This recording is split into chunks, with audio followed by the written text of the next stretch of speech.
our sponsor. So, okay, thank you so much, friends, for today. Yeah, we can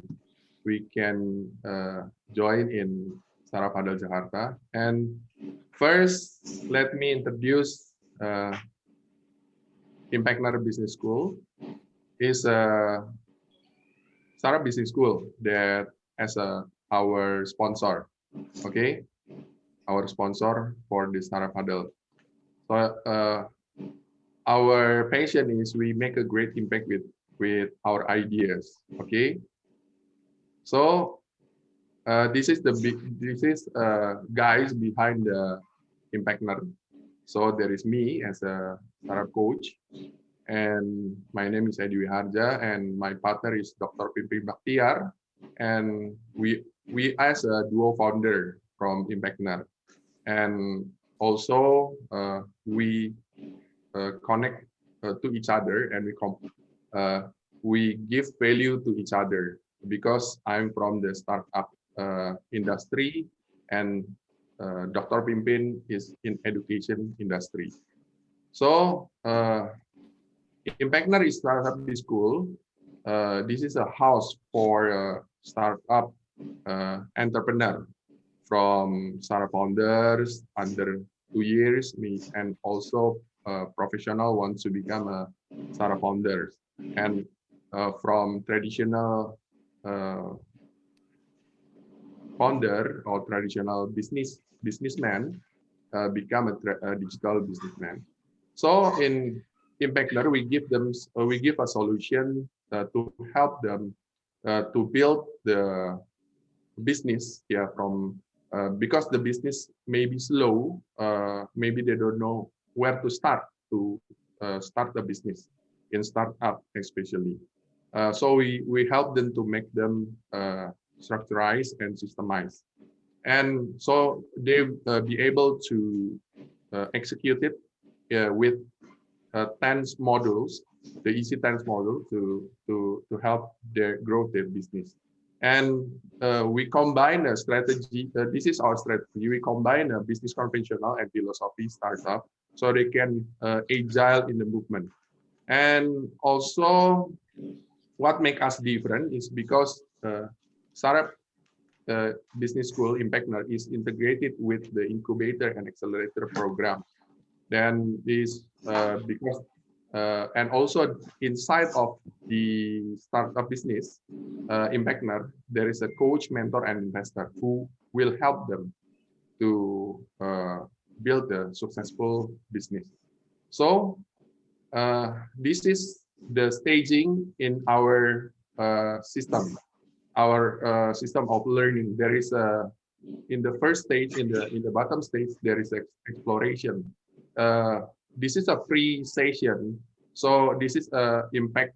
We call it impact talks and startup huddle. This is a free session, and for the orientation and incubation and acceleration, this is a paid program. So this is what Impact will do. Okay, and we jump to the Startup Huddle Jakarta. So Startup Huddle program is first from the Global Entrepreneurship Network. Now more than 50 chapters in 30 countries. And we are in the global family of Startup Huddle. So the one who came today, Andrea, is from Startup Huddle in our network. Thank you. And so, okay. So Startup Huddle is a program that designed to help entrepreneurs one at a time, strengthening the local ecosystem. Entrepreneur discover solution for challenge they face through proposal engagement with a broad array of voice from their local community. So the simple word is Startup Huddle is local community, and we help entrepreneur one by one, and in we the member of the the member community, we call it so, like Pak Yoas is a member community, and then Pak Roni is a representative member of community, and Pak Hokop is also a representative of member community. So we all help the startup founder that want to present tonight. So tonight there is two presenter. So first is first is Mount Care.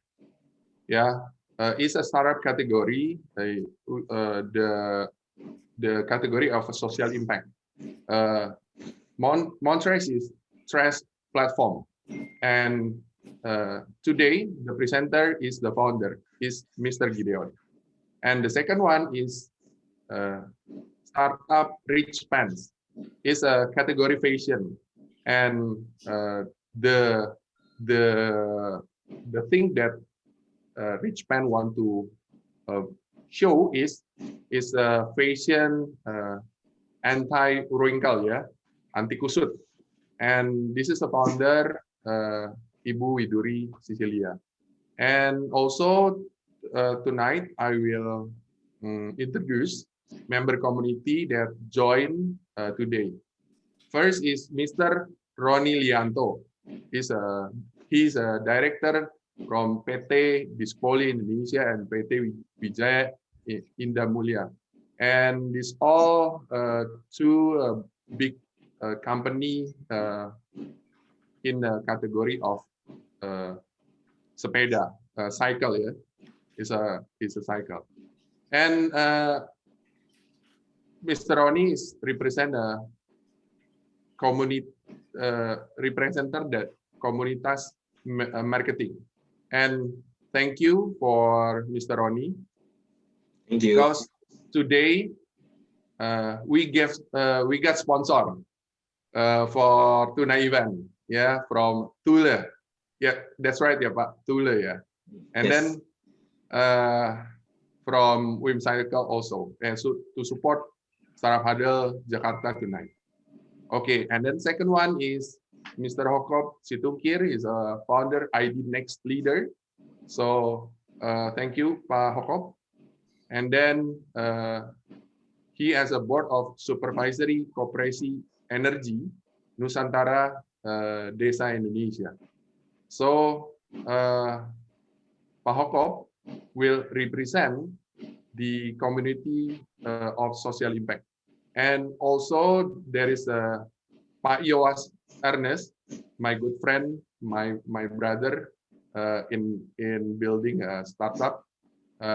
He is a director from GDP Venture. Okay, and of course he will represent the community of investor. And myself, Edi Wiharja, is a founder, Startup Business School, and a coach for Startup Business School. And I'm an organizer of Startup Huddle Jakarta, and I will be a moderator for tonight. So before I start, thank you untuk teman-teman yang baru pertama kali hadir. Ya, ini acara bahasa Indonesia, but because I have my friends, karena saya punya teman dari Startup Huddle Global, so we have to in English. Okay, so saya mau teman-teman yang baru pertama kali untuk mungkin kasih emoticon, ya, yang pertama kali datang di Startup Huddle. Kalau ada boleh raise emoticon, ya. But kalau tidak ada, ya welcome untuk kita semua yang sudah selama ini bersama-sama dengan kita mengikuti Startup Huddle di setiap bulannya, ya. So let me share about Startup Huddle format. Startup Huddle format is consistent in each location. Yeah, before the pandemic, we do this offline. Because this pandemic, we do it virtual. And then, if in the local, if in the offline, the place is always the same. So if the pandemic is over, and then other friends want to, as an organizer of Startup Huddle, maybe in Bandung, maybe in Surabaya, just let me know, and I will connect to the Startup Huddle Global. Okay, and this is the rundown, global rundown for tonight's event. So presenter will present 6 minutes. Okay, and then there is a question and answer. It's about 17 or until 20 minutes that the member of community or panelists give a feedback and give their thought for give the insight for the startup who present. And we are lucky today because all the presenter will be share a little bit experience about their field, yeah, their expertise in their industry. So we can learn from today is from both sides, from the presenter about the business idea and from the panelists, because they will share their knowledge and their experience, but only 5 minutes. And then, okay, if you think Startup Huddle is a good program, help us to spread the word.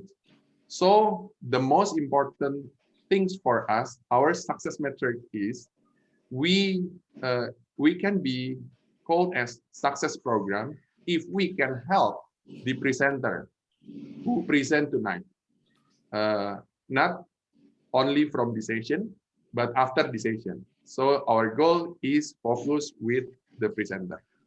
And if you want to join us as a presenter, this is the link, yeah, startuphuddlejakarta.com/erect. You can fill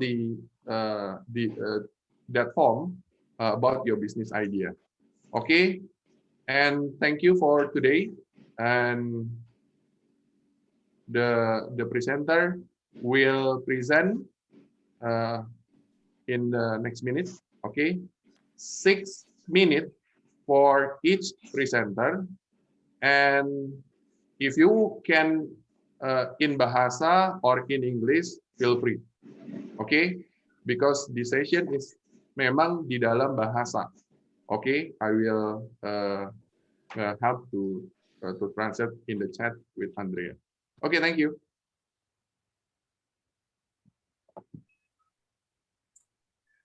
Oke, baik. Saat ini kita akan mulai dengan Pak Gideon dulu.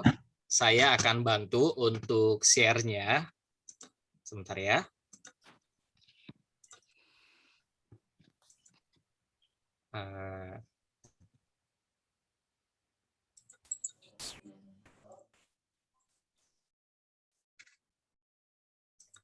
Oke, maaf sini.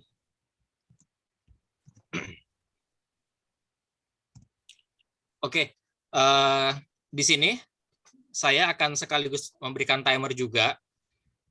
Di sini saya akan membantu juga untuk Pak Gideon untuk next ya. Nanti Pak Gideon tinggal katakan next, dan timer itu akan dimulai setelah Pak Gideon mengucapkan kata pertama dalam mulai pitching ini. Silakan Pak Gideon. Tes dulu, suara saya dengar jelas Pak Yosa? Oke, jelas, mantap. Oke. Ya. Selamat malam Coach Edi, selamat malam Pak Roni, selamat malam Pak Yos, selamat malam Pak Okop. Oke. Salam perkenalan, saya Gideon Wijaya Ketaren. Saya mencoba membangun berbagi ide tentang penanganan sampah yang saya sebut dengan konsep revolusi mental penanganan sampah di Indonesia. Saya mendirikan PT Montras dengan tagline bersih pasti untung. Lanjut. Montras Avatar Indonesia berdiri Mei 2019, kemudian ada di 10 kota. Saat ini per Februari 2021 kami berhasil menyelamatkan 8 juta piece botol yang tidak masuk ke lautan. Ada 25.000 user sekarang di Montras, kemudian 300 recycling partner, kemudian kami berkeinginan menjadi platform terbesar di dunia untuk penanganan sampah dengan kolaborasi, inovasi, dan partisipasi yang kami lakukan. Lanjut. Branding kami, logo kami gunung, segitiga. Kenapa segitiga? Kami bangun dalam 7 bidang. Pertama, merah putih, bahwa kami adalah platform anak bangsa yang ingin membersihkan alam Indonesia. Kemudian kami membangun pola pikir yang baru tentang lingkungan kepada masyarakat, kepedulian, kemudian mencoba memperbaiki yang sudah rusak dengan kalau tadi rating tadi kami sudah sedang menggagas satu fitur Mount EduTech, kemudian repair, nanti kami akan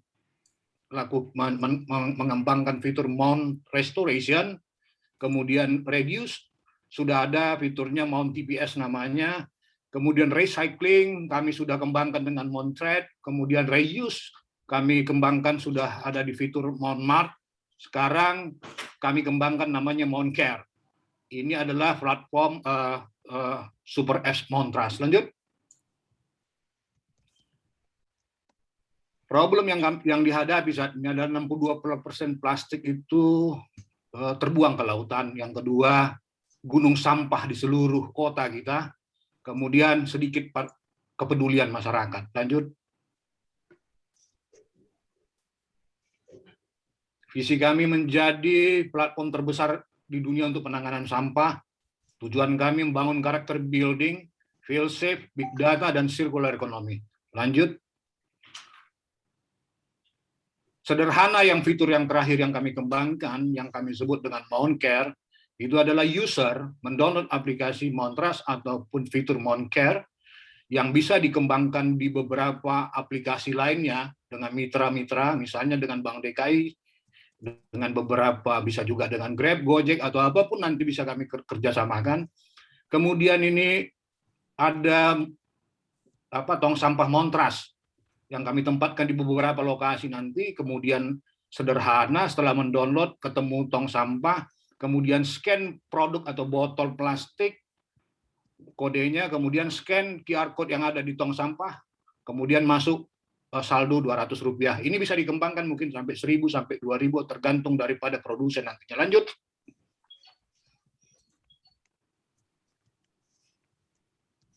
SWOT analisisnya adalah ini UI UX Montras sederhana, masih perlu banyak pengembangan.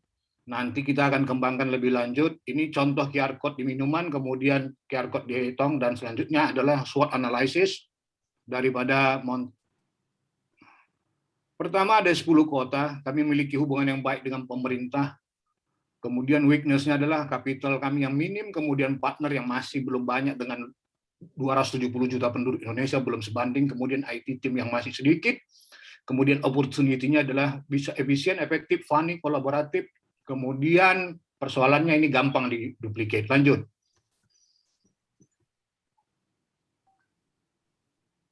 Fase pertama adalah pengembangan aplikasi, yang kedua nanti kita akan melakukan acquisition produsen, kemudian partner, kemudian acquisition user, kemudian keempat nanti promotion and branding, kemudian kita bangun sistem warehousing supply chain, kemudian kita ekspansi ke 34 provinsi. Lanjut. Target kami 2025 50 juta user. Caranya kami bangun dengan 4 lini. Pertama dengan pemerintah, dengan sistem pemerintahan. Yang kedua kami dengan university atau dunia pendidikan. Yang ketiga kami dengan perumahan building. Keempat melalui fasilitas umum. Lanjut. Financial projection kami butuh kira-kira 8,9 miliar. Kemudian di tahun pertama kami yakin dan percaya bisa menghasilkan 7,3 miliar, masih minus sekitar 1, sekian miliar, tapi akan kembali di tahun kedua. Lanjut. Projection kami, valuasi ke depan adalah menuju 2025 10 billion. Itu target kami yang akan kami kerjakan. Sederhana, awalnya merubah mindset sederhana, misalnya teman-teman ngopi di Starbucks, kami akan kembangkan 1 tong sampah di Starbucks, kemudian bekas sampah habis minum yang bahan take away-nya tinggal di-scan aja mungkin dari print pembayaran, kemudian tinggalkan aja sampahnya di dalam tong sampah atau di meja, mungkin saldonya akan bertambah, atau kami akan bekerja dengan Starbucks dengan sistem voucher atau apapun nanti lainnya seperti itu yang akan kami kembangkan selanjutnya. Terima kasih. Lanjut yang terakhir.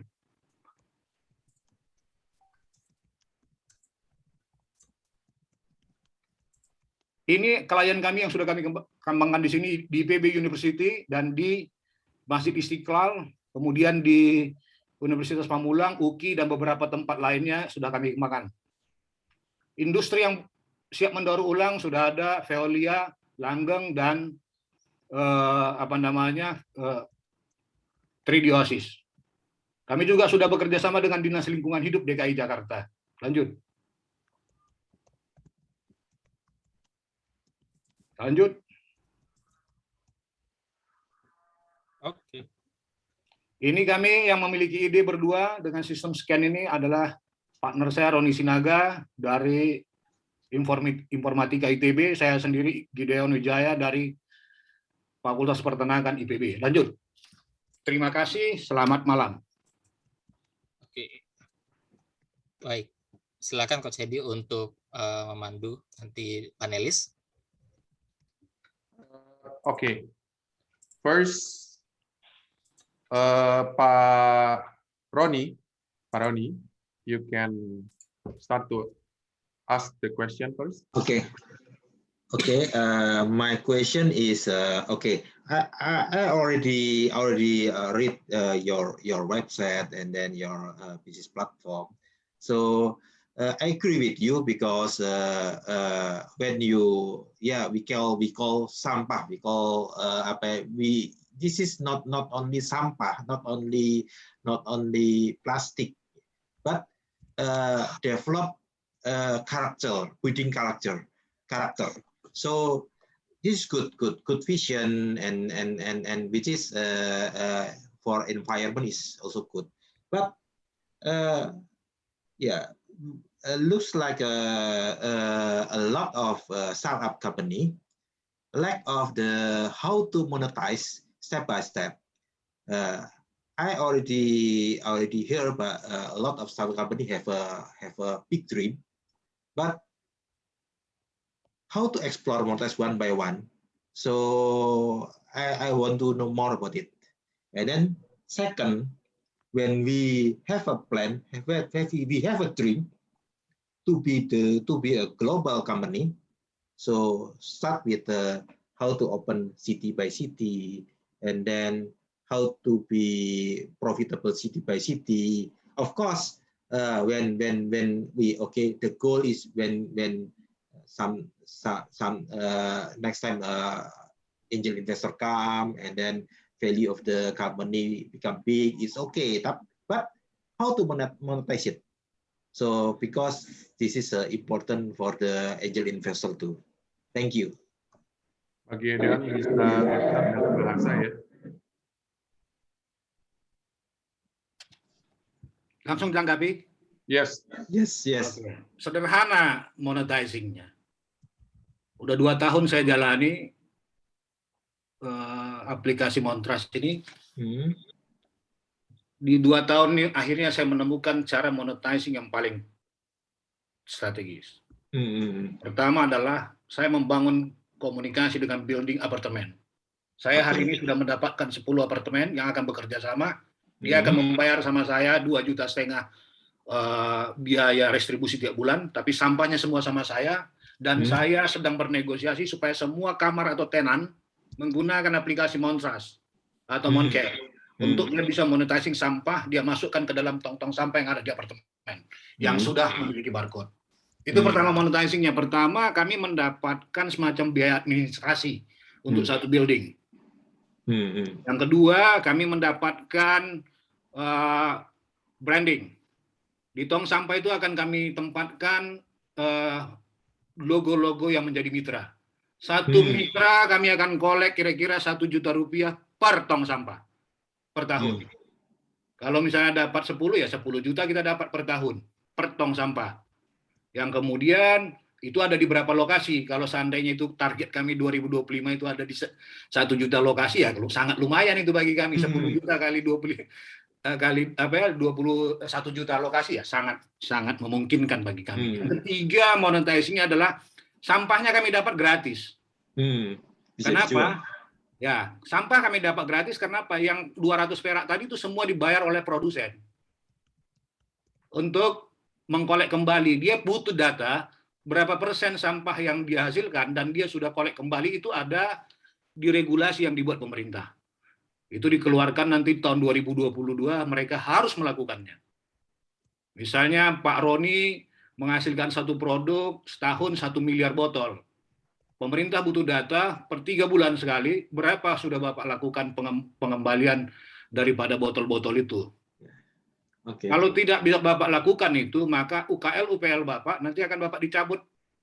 Industri Bapak nggak bisa berlangsung lagi. Itu yang sudah diterapkan di kebijakannya, sekarang masih sosialisasi. Kebetulan saya menjadi staf di Kementerian Lingkungan Hidup dulu. Begitu saya tahu ini akan diterapkan, makanya saya resign. Itu dulu. Makanya saya resign duluan supaya saya menjalankannya. Setelah 2 tahun, nah ini sekarang 2022 nanti akan terrealisasi itu. Terima kasih. Oke, thank you. Cukup. Okay, thank you, Pak Roni. So I will jump to Pak Hokop. You can ask the question, Pak Hokop. Halo, Bang Gideon sama Dek Roni Sinaga. Yeah, maybe it's just a quick question.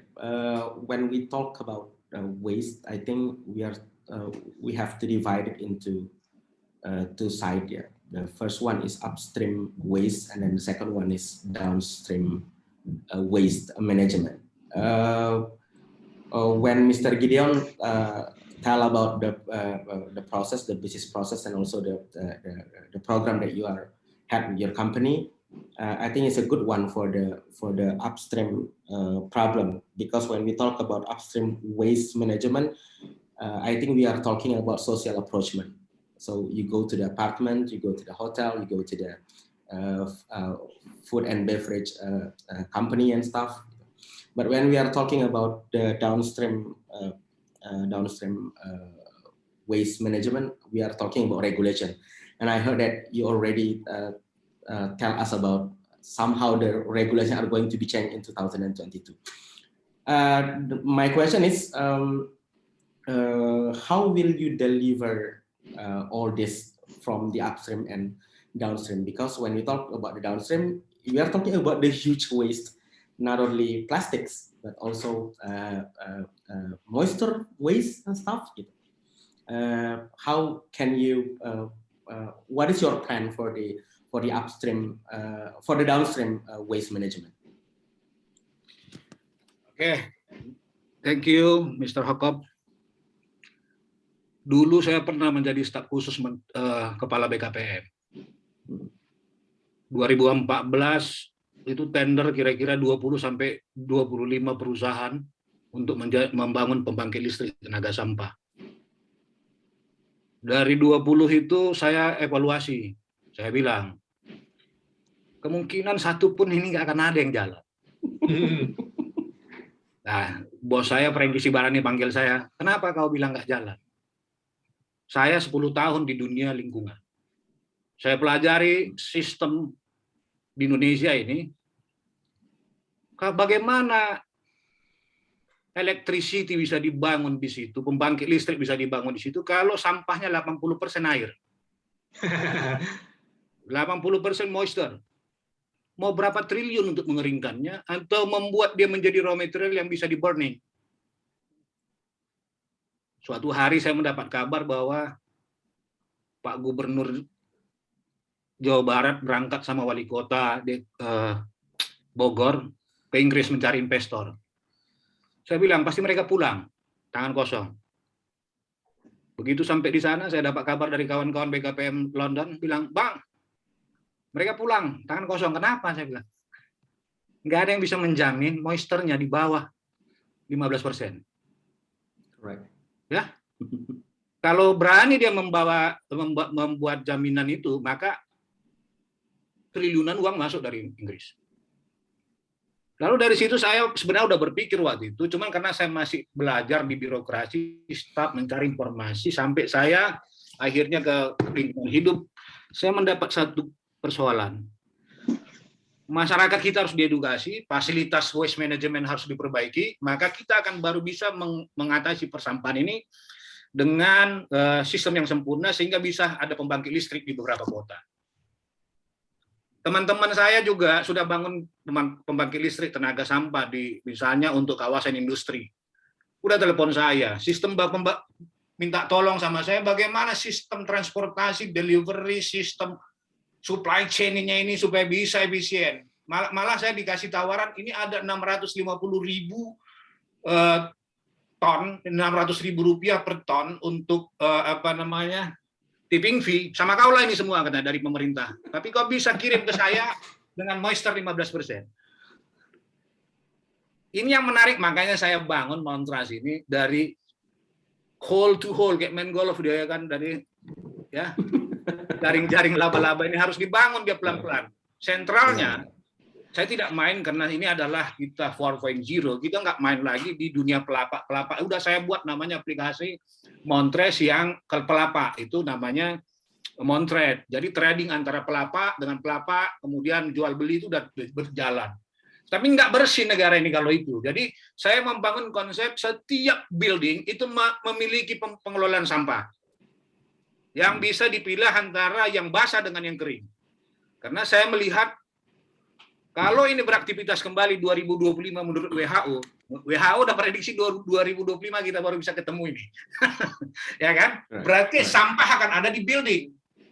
Tetapi menjelang 2025 ini saya akan bangun jaringan itu, ketika semua di building sudah bisa kering dia didapat, maka bisa tinggal langsung kirim ke Bantar Gebang.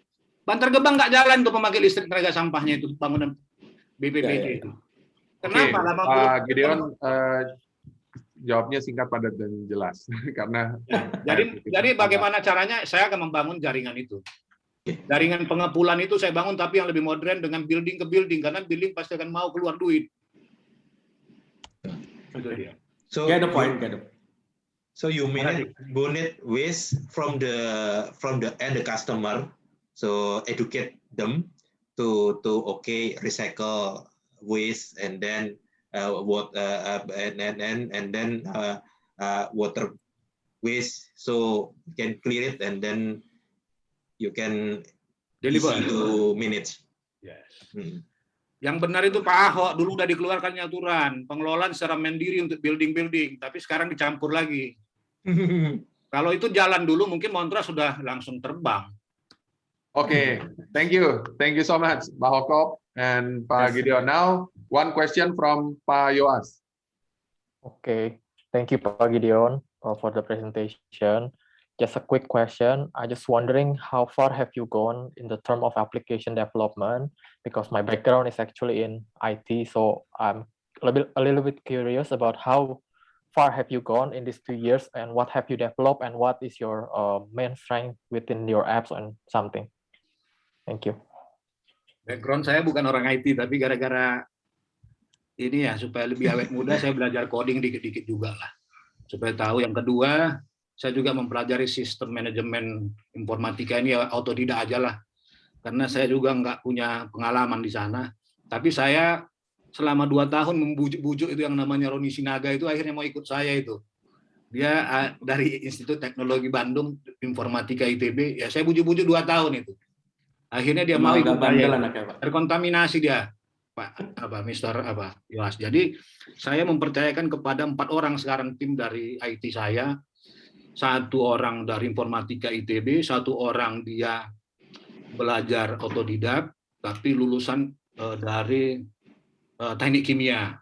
teknik kimia, tapi dia mempelajari, dia bagus, jadi bisa mengetahui sistem di sampah ini, dia sebenarnya dunia dia sampah ini secara ilmu. Yang ketiga adalah teman-teman dari lulusan IT yang saya ambil dari partner-partner, kita pakai beberapa mitra kerjasama untuk di situ, tapi lulusan informatika semua atau IT semua. Jadi kita ada 4 orang sekarang di yang backup aplikasi ini. Terima kasih. Oke, thank you, Pak. Oke. So sudah beres ya. So Andrea just say to me that he have another meeting, so we can back into bahasa. Okay. Thank you so very much. It was a great presentation. Thank you for the level of detail, and thank you for allowing me to join. Yes, thank you so much, Andrea. Thank you so much. Oke. Sekarang jadi kita maju ke Widuri. Silakan Widuri. Ya, selamat malam semuanya. Widuri share screen dulu ya. Yes.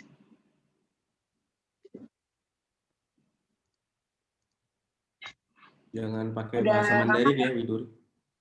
Nggak bisa, Pak. Bisanya bahasa Sunda. Oke, 6 menit ya, Widuri. Ya. Mulai ya. Selamat malam Bapak Ibu sekalian. Perkenalkan, saya Widuri dari richpants.id. Richpants.id sendiri merupakan perusahaan yang bergerak di bidang fashion wanita yang berjalan sejak tahun 2020. Kenapa kami memilih untuk bergerak di bidang fashion? Yang pertama, fashion merupakan satu dari 3 kebutuhan pokoknya manusia, sehingga memiliki pangsa pasar yang besar. Yang kedua, adanya tren di fashion, terutama fashion wanita, sehingga akan ada permintaan terus-menerus dari pasar. Nah, berikut contoh tren yang berjalan di 1 tahun terakhir di fashion wanita. Mulai dari celana boyfriend, yang biasanya kita melihat wanita memakai celana pensil jeans, mulai berubah menjadi celana yang lurus. Kemudian efek dari drama Korea mulai hits yang namanya blazer set. Nah, terus berikutnya dari yang biasanya cewek-cewek pakai mini dress berubah menjadi midi dress. Dan ada perubahan warna yang ngetren mulai dari lilac, sage green, nude, dan sebagainya. Dan yang terakhir ngehits adalah knitwear. Nah, di sini bisa dilihat bahwa fashion itu nggak pernah mati, akan ada terus-menerus dan selalu berubah. Nah, pangsa pasar dari Richpants sendiri merupakan wanita karir berusia 20 sampai dengan 35 tahun yang memakai pakaian casual ke kantor. Dan tentunya memiliki kesibukan. Kenapa sibuk ini menjadi satu kata yang penting bagi Richpants? Karena ini adalah satu problem yang ingin kami berikan painkillernya. Kalau dilihat di sini, 17 menit di pagi hari. Apa sih yang Bapak Ibu pikirkan? Mungkin bakal kepikiran, 17 menit pagi hari waktunya untuk ngopi, atau mungkin untuk berdoa. Menurut survei dari Marks & Spencer, 17 menit di pagi hari dihabiskan wanita untuk memilih pakaiannya. Kenapa bisa selama itu? Karena kita harus memilih pakaian untuk di mix and match, dan yang cukup memakan waktu adalah merapikan pakaiannya agar terlihat lebih rapi atau disetrika. Nah, di sini kami hadir memberikan solusi dalam bentuk baju anti kusut atau anti wrinkle collection. Nah, baju anti kusut ini nggak cuma bermanfaat untuk kerja aja, tapi di kondisi WFH kayak gini juga berguna. Contohnya kayak meeting saat malam hari ini. Widuri tinggal ambil pakaian dari lemari, nggak usah disetrika, udah langsung rapi kayak gitu. Nah, anti wrinkle collection tadi kami ciptakan untuk menarik pembeli di awal. Nah, pembeli ini akan kami convert menjadi customer dengan cara apa? Yang pertama, kami berikan beda dari produk kami. Yang kedua, kami berikan plus one expectation. Apa itu plus one expectation? Ketika seseorang membeli baju, mereka mengharapkan dapat baju. Tapi kami kasih lebih dari itu. Kami punya tema-tema bulanan yang kami ubah menjadi merchandise. Jadi setiap orang membeli baju dari Richpants, mereka bakal dapat merchandise berupa tema-tema bulanannya kami, sehingga tema bulanannya lebih dirasakan sama mereka. Nah, kenapa berbeda ini menjadi sesuatu yang penting bagi Richpants? Dalam perjalanan penjualan kami, di bulan Agustus sampai Oktober 2020, kami hanya menjual celana kerja biasa, dan tidak menjual lebih dari 100 pieces per bulannya. Namun ketika di bulan November, kami melakukan perubahan, merubah pangsa pasar kami, cara berjualan kami sampai produk kami mendapatkan kenaikan penjualan yang cukup tajam. Kalau dilihat tadi, kami membuat pakaian anti kusut untuk mendapatkan pembeli, kemudian kami convert menjadi pelanggan. Sebenarnya apa sih yang menjadi tujuan dari Rich Pants? Dalam 3 tahun ke depan, kami ingin membentuk sebuah gajah bagi Rich Pants sendiri. Untuk bisa berjalan, gajah membutuhkan kaki. 1 tahun pertama, kami akan fokus di penjualan marketplace dan website, agar kami bisa berjalan dulu perusahaannya. Lalu yang berikutnya, 6 bulan berikutnya, website kami tidak hanya memuat konten jual beli, tapi lebih dari itu, kami akan memuat konten-konten terkait dengan fashion. Jadi orang masuk ke website kami bukan cuma buat beli baju, tapi juga untuk melihat terkait fashion apa sih yang lagi update. Nah, kemudian apa yang membuat gajah menjadi mahal, itu adalah gadingnya. Scale up pertama kami akan membuatkan apps yang memiliki avatar dari customer kami. Nah, berikutnya, setelah apps-nya jalan, 6 bulan kemudian kami membentuk satu tubuh utuh, di mana apps kami memiliki konten-konten terkait fashion tadi. Jadi dari avatar tadi bisa dicocokin nih, oh saya mau pergi ke kondangan, baju yang seperti apa yang cocok, atau oh saya mau ada meeting, baju seperti apa yang cocok dibeli. Berikutnya, ketika gajah ini udah lengkap, apa yang bisa membuat dia lebih next level lagi adalah kecerdasannya seperti Ganesha. Nah, berikutnya kami akan memberikan AI pada aplikasi kami. Tujuannya apa? Ketika orang beli baju, saat ini yang ditawarkan adalah kalau nggak cocok bisa ditukar. Nah, kami berikan lebih dari itu. Mereka bisa coba dulu sebelum mereka membeli. Jadi mereka bisa pakai kaca atau kameranya untuk mencoba pakaiannya dan melihat apakah cocok atau enggak di badan mereka. Tujuannya untuk efisien dalam mix and match pakaian. Jadi mereka bisa mencoba untuk membeli tadi, kemudian efisiensi juga karena tadi pakaiannya anti kusut, dan kami ingin mendukung lokal brand. Jadi nggak ambil baju-baju dari impor. Visi kami sendiri menjadi lokal brand fashion terbesar dengan efisiensi. Ada banyak perusahaan lokal brand di sana yang ingin menjadi lokal brand terbesar, tapi kami memberikan beda, yaitu efisiensi tadi. Timnya sendiri ada saya selaku founder, dengan pengalaman 3 tahun sebagai marketing dan 5 tahun di berbagai bisnis, dan co-founder saya 7 tahun di marketing dan 5 tahun di bagian administratif. Demikian richpants.id, terima kasih. Oke, thank you untuk Widuri yang sudah menjelaskan tentang bisnis Rich Pants-nya anti kusut. Oke. Nah, untuk teman-teman saya ingatkan bahwa yang bertanya di audience ya, nanti sehabis sharing session dari para panelis, teman-teman akan dijawab oleh para founders ya. Jadi tetap tanya saja.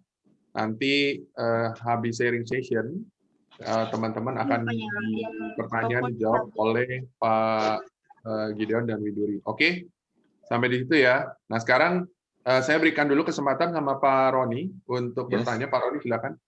Oke, thank you Widuri. Oke. So saya impress sekali karena di sini unik poinnya dapat, karena mostly kadang kalau orang bikin store gitu ya, online store itu biasanya oke, ini kan marketplace-nya juga jalan, kalau aku lihat di web juga jalan di marketplace, juga jalan di store sendiri, digital store. Nah, unique point-nya ada karena anti kusut kira gitu. Perkuat itu, konsisten di situ, jangan pindah. Yang kedua, diferensiasinya ada. Dan kira-kira gitu kan, berarti touch-nya ke konsumennya juga berbeda gitu kan. Nah, terus kemudian loyalty-nya dibangun dengan unique point juga avatar dan sebagainya. Nah, so konsep ide bagus, tinggal nanti secara costing masuk, oke, secara ya kita ngomong fashion ini kan range-nya lebar ya, tergantung segmen mana yang kita mau tuju, kira-kira gitu ya. Nah, yang saya tanyakan, oke, kalau poinnya udah dapat, sebenarnya challenge-nya kan scale up. Scale up itu kan how to reach customer-nya, bagaimana gede, kira-kira gitu kan. Nah, sudah disiapkan nggak untuk ke sana? Karena bagaimanapun ya mesti itu ya. Yang kedua, gajah which is good. Tapi ketika menjadi gede harus tetap lincah. Bagaimana kamu bisa lincah? Ini kira-kira gitu kan. Dua itu. Nah, Baik Pak, untuk yang pertama tadi dari scale up-nya, kalau kita lihat kan mungkin sekarang kita masih jualan di marketplace sebagai online biasa. Nah kita bikin apps nanti Pak, jadi orang nggak cuman jual beli aja, tapi ketika mereka mau cari fashion, mereka langsung inget apps-nya kita.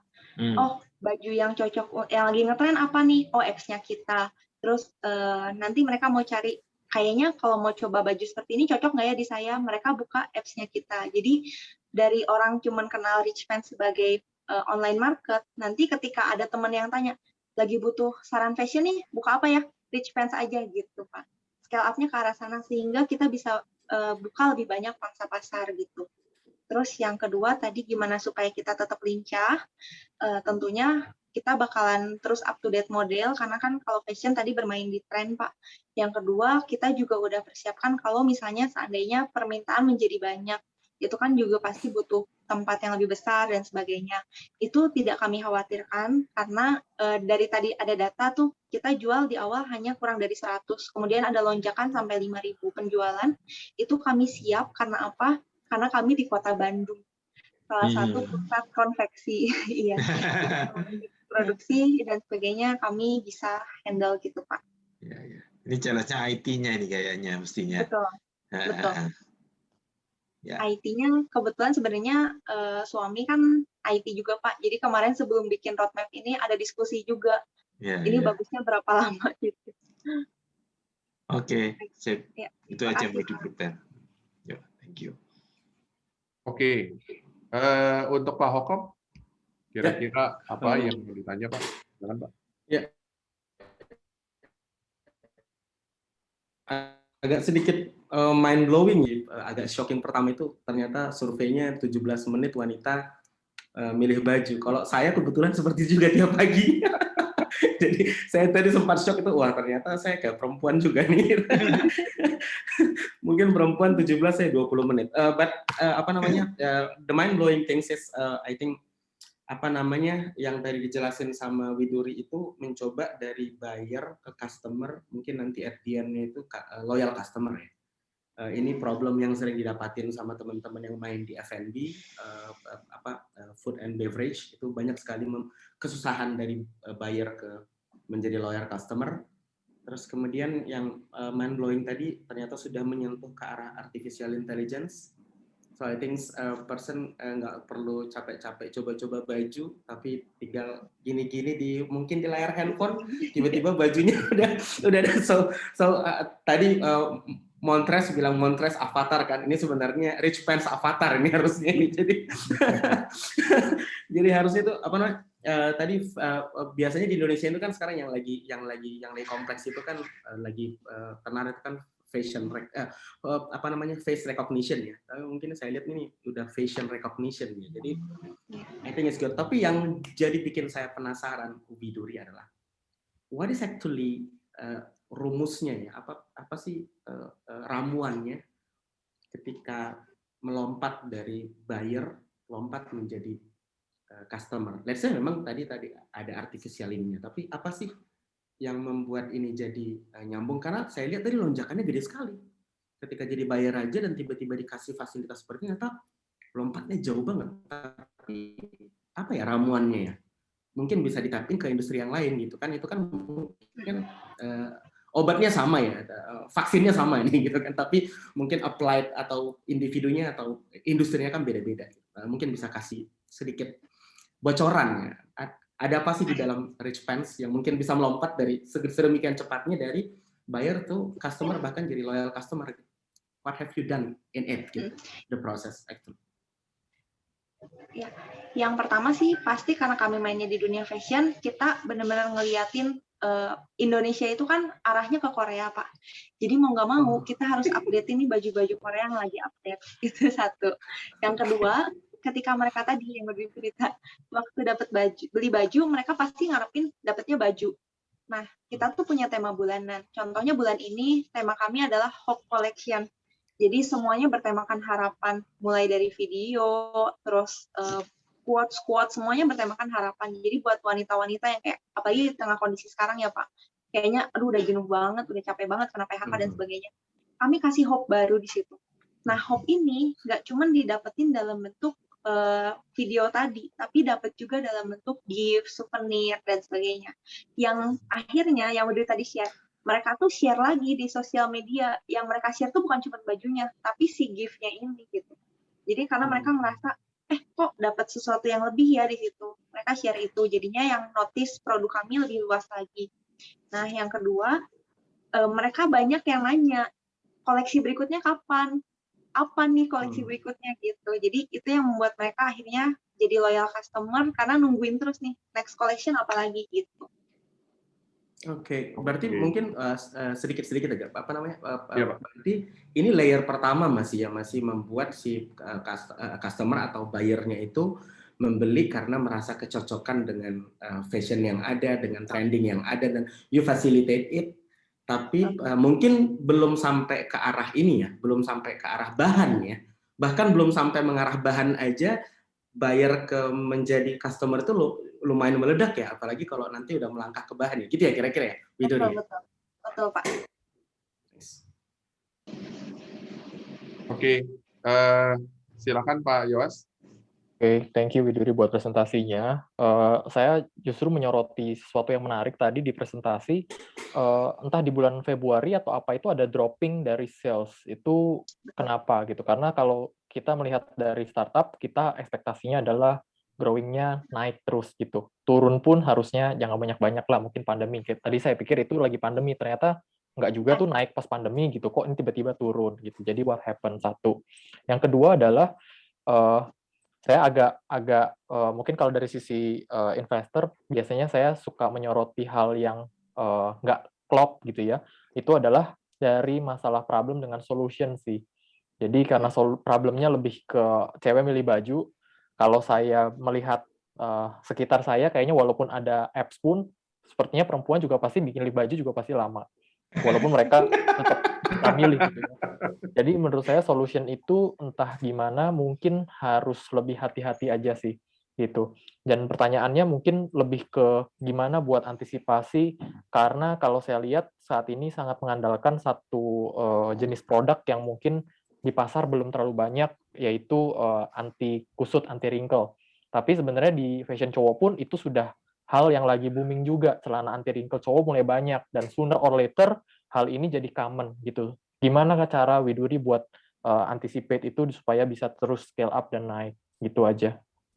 Baik Pak. Terima kasih Pak. Untuk yang pertama tadi ada lonjakan penjualan di bulan Maret, kemudian turun, itu kenapa? Karena efek Lebaran Pak. Jadi kalau di dunia fashion itu akan ada 2 lonjakan penjualan di akhir tahun sama di Lebaran. Nah tadi tuh Lebaran pasti bakalan nyetok banyak banget. Kita tuh salah satunya tadi kan Rudy bilang kita masuk ke pangsa pasar yang berbeda, yaitu kita masuk ke department store dan kita bawa sesuatu yang beda ke department store itu. Nah, mereka tuh biasanya nyetok barang di bulan Maret dan April untuk Lebaran. Dan emang puncaknya pasti di bulan Maret. Bulan Maret mereka stok, habis itu mereka mulai turun. Karena kan siapin buat penjualan dulu, sampai Mei penjualan baru mereka jalan lagi. Gitu.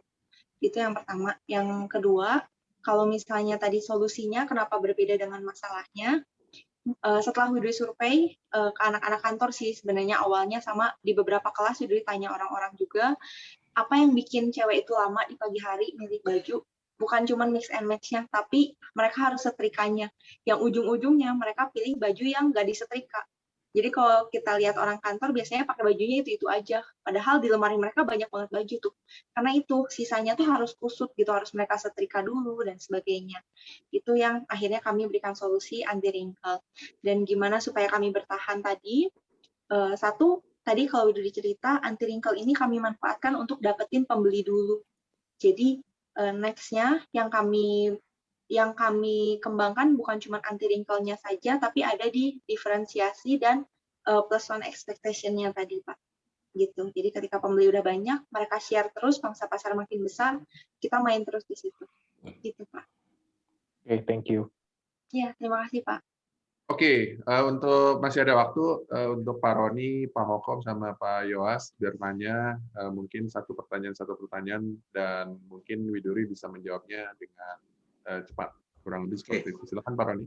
Oke, boleh. Tadi saya juga baru notice, baru dengar ya. Berarti itu supply juga ke ini ya. Berarti kan tidak hanya online ya. Nah, bayangan saya from beginning ini adalah apa namanya? Oke, digital platform hanya murni dari Widuri ke direct customer. Berarti ini sekarang juga supply ke Dev Store. Iya, justru awalnya tuh, iya. iya. Jadi emang agak mind blowing. Di awal tuh kita cuman online aja, Pak. Nah, terus begitu kita pikir kayaknya nih online susah nih karena baju kerja tuh udah banyak dan kami nggak punya modal besar untuk boost di marketing karena mau nggak mau nggak tutup mata online itu main di marketing banget. Akhirnya kita cari tadi gimana caranya supaya kita bisa jalan. Kita masuk ke department store, yang department store ini punya satu kekurangan dari pangsa pasarnya. Nah, kita masukin di situ. Aku nggak bisa ceritain karena ini agak sensitif. Ya, ada agreement ya. Kita masuk dan kita kasih mereka solusi yang beda, yang biasa dikasih sama supplier lain. Nah, di situ mulai dari yang mereka cuman ordernya sedikit, sekarang tuh mereka hampir semua produk di department store itu pakai produknya kita. Nah, dari situ kita punya modal lebih, barulah kita mulai boomingin di online store sekarang gitu, Pak. Oke. Di Dev Store tersebut pakai brandmu atau brandnya dia? Brandku. Oke, this good point. Tapi sebetulnya future value bisnismu bukan Dev Store. Future value bisnismu adalah your own customer. Dan ketika kamu masukkan pelonjakan naik itu karena Dev Store, itu malah jang ya. Malah nggak ada nilainya. Kira-kira gitu kan? Betul nggak ya Pak Yosef? Betul Pak, betul. Ya, oke. Itu aja sih. Thank you. Oke, silakan Pak Hopop. Saya nggak ada pertanyaan lagi sebenarnya, cuman agak kecewa tadi katanya tuh Widuri ternyata sudah menikah. Soalnya kita perlu di-advise soal fashion nih.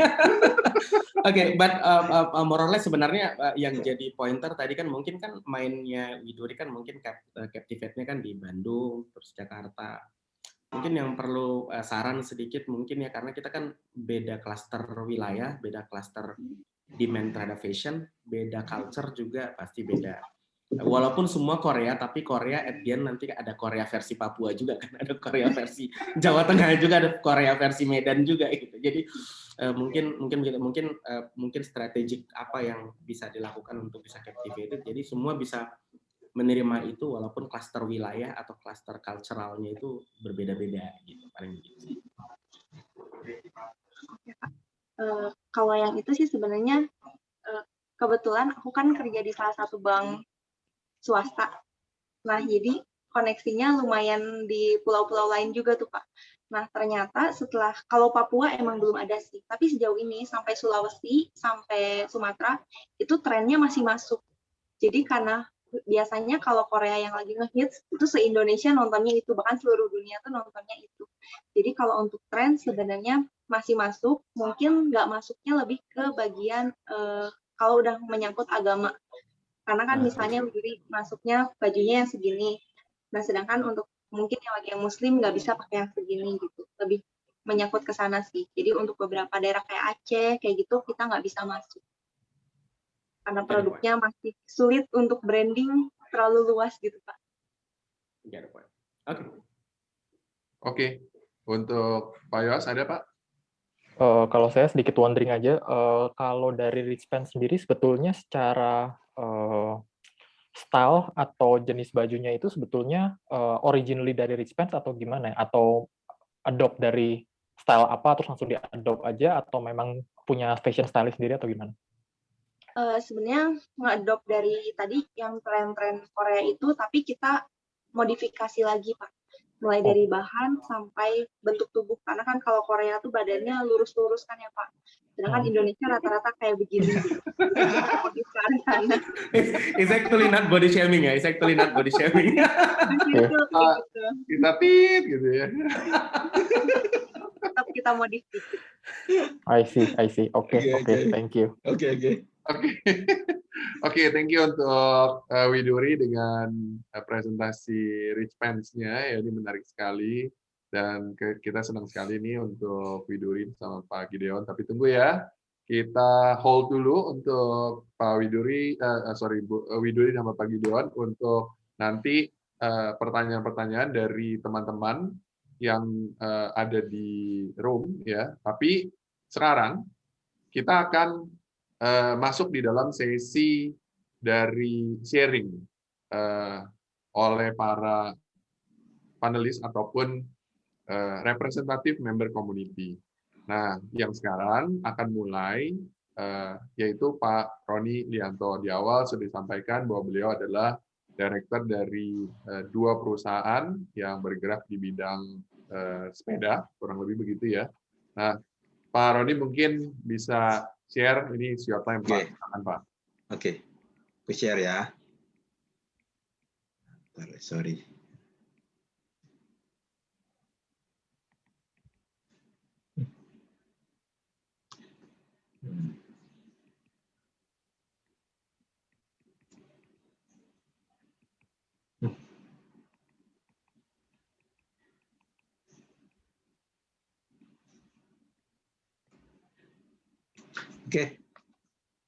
Oke, screen saya masuk nggak ya? Masuk, Pak. Masuk ya. Oke, terima kasih. Oke, selamat malam. Nama saya Roni Lianto. Saya aktif di Polygon sejak 1999. Polygon Group. Saya saat ini megang unit bisnis di dalam Polygon Group itu Thule sama Wimcycle. Kebetulan kita baru masuk di tahun ini. Oke, di luar itu saya adalah VP Profesionalisme dari Indonesia Marketing Association.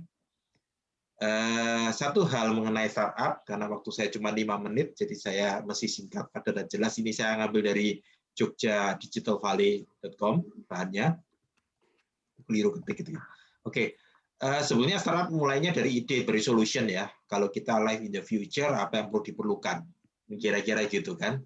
Nah, apa yang masih belum disediakan saat ini? Itu yang kira-kira kita mesti provide, gali ide. Kalau kita berangkat dari situ, banyak sekali fenomena di masyarakat yang kita belum ada solusinya atau belum smart solusinya, itu kita bisa cari satu persatu, pasti dapat.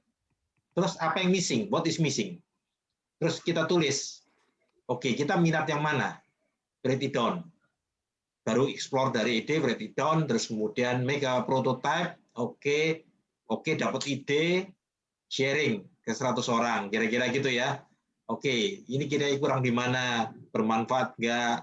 Oke, visinya dapat nggak? Sudah menyentuh emosi people nggak untuk berbuat baik pada umumnya seperti sampah tadi kan itikat seseorang kalau bisa do yang the best lah untuk berbuat baik, kira-kira gitu kan.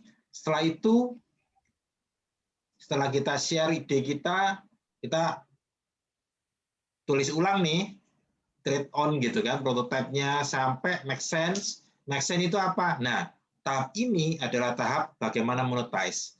Karena banyak ide-ide yang luar biasa, lemah di monetize-nya.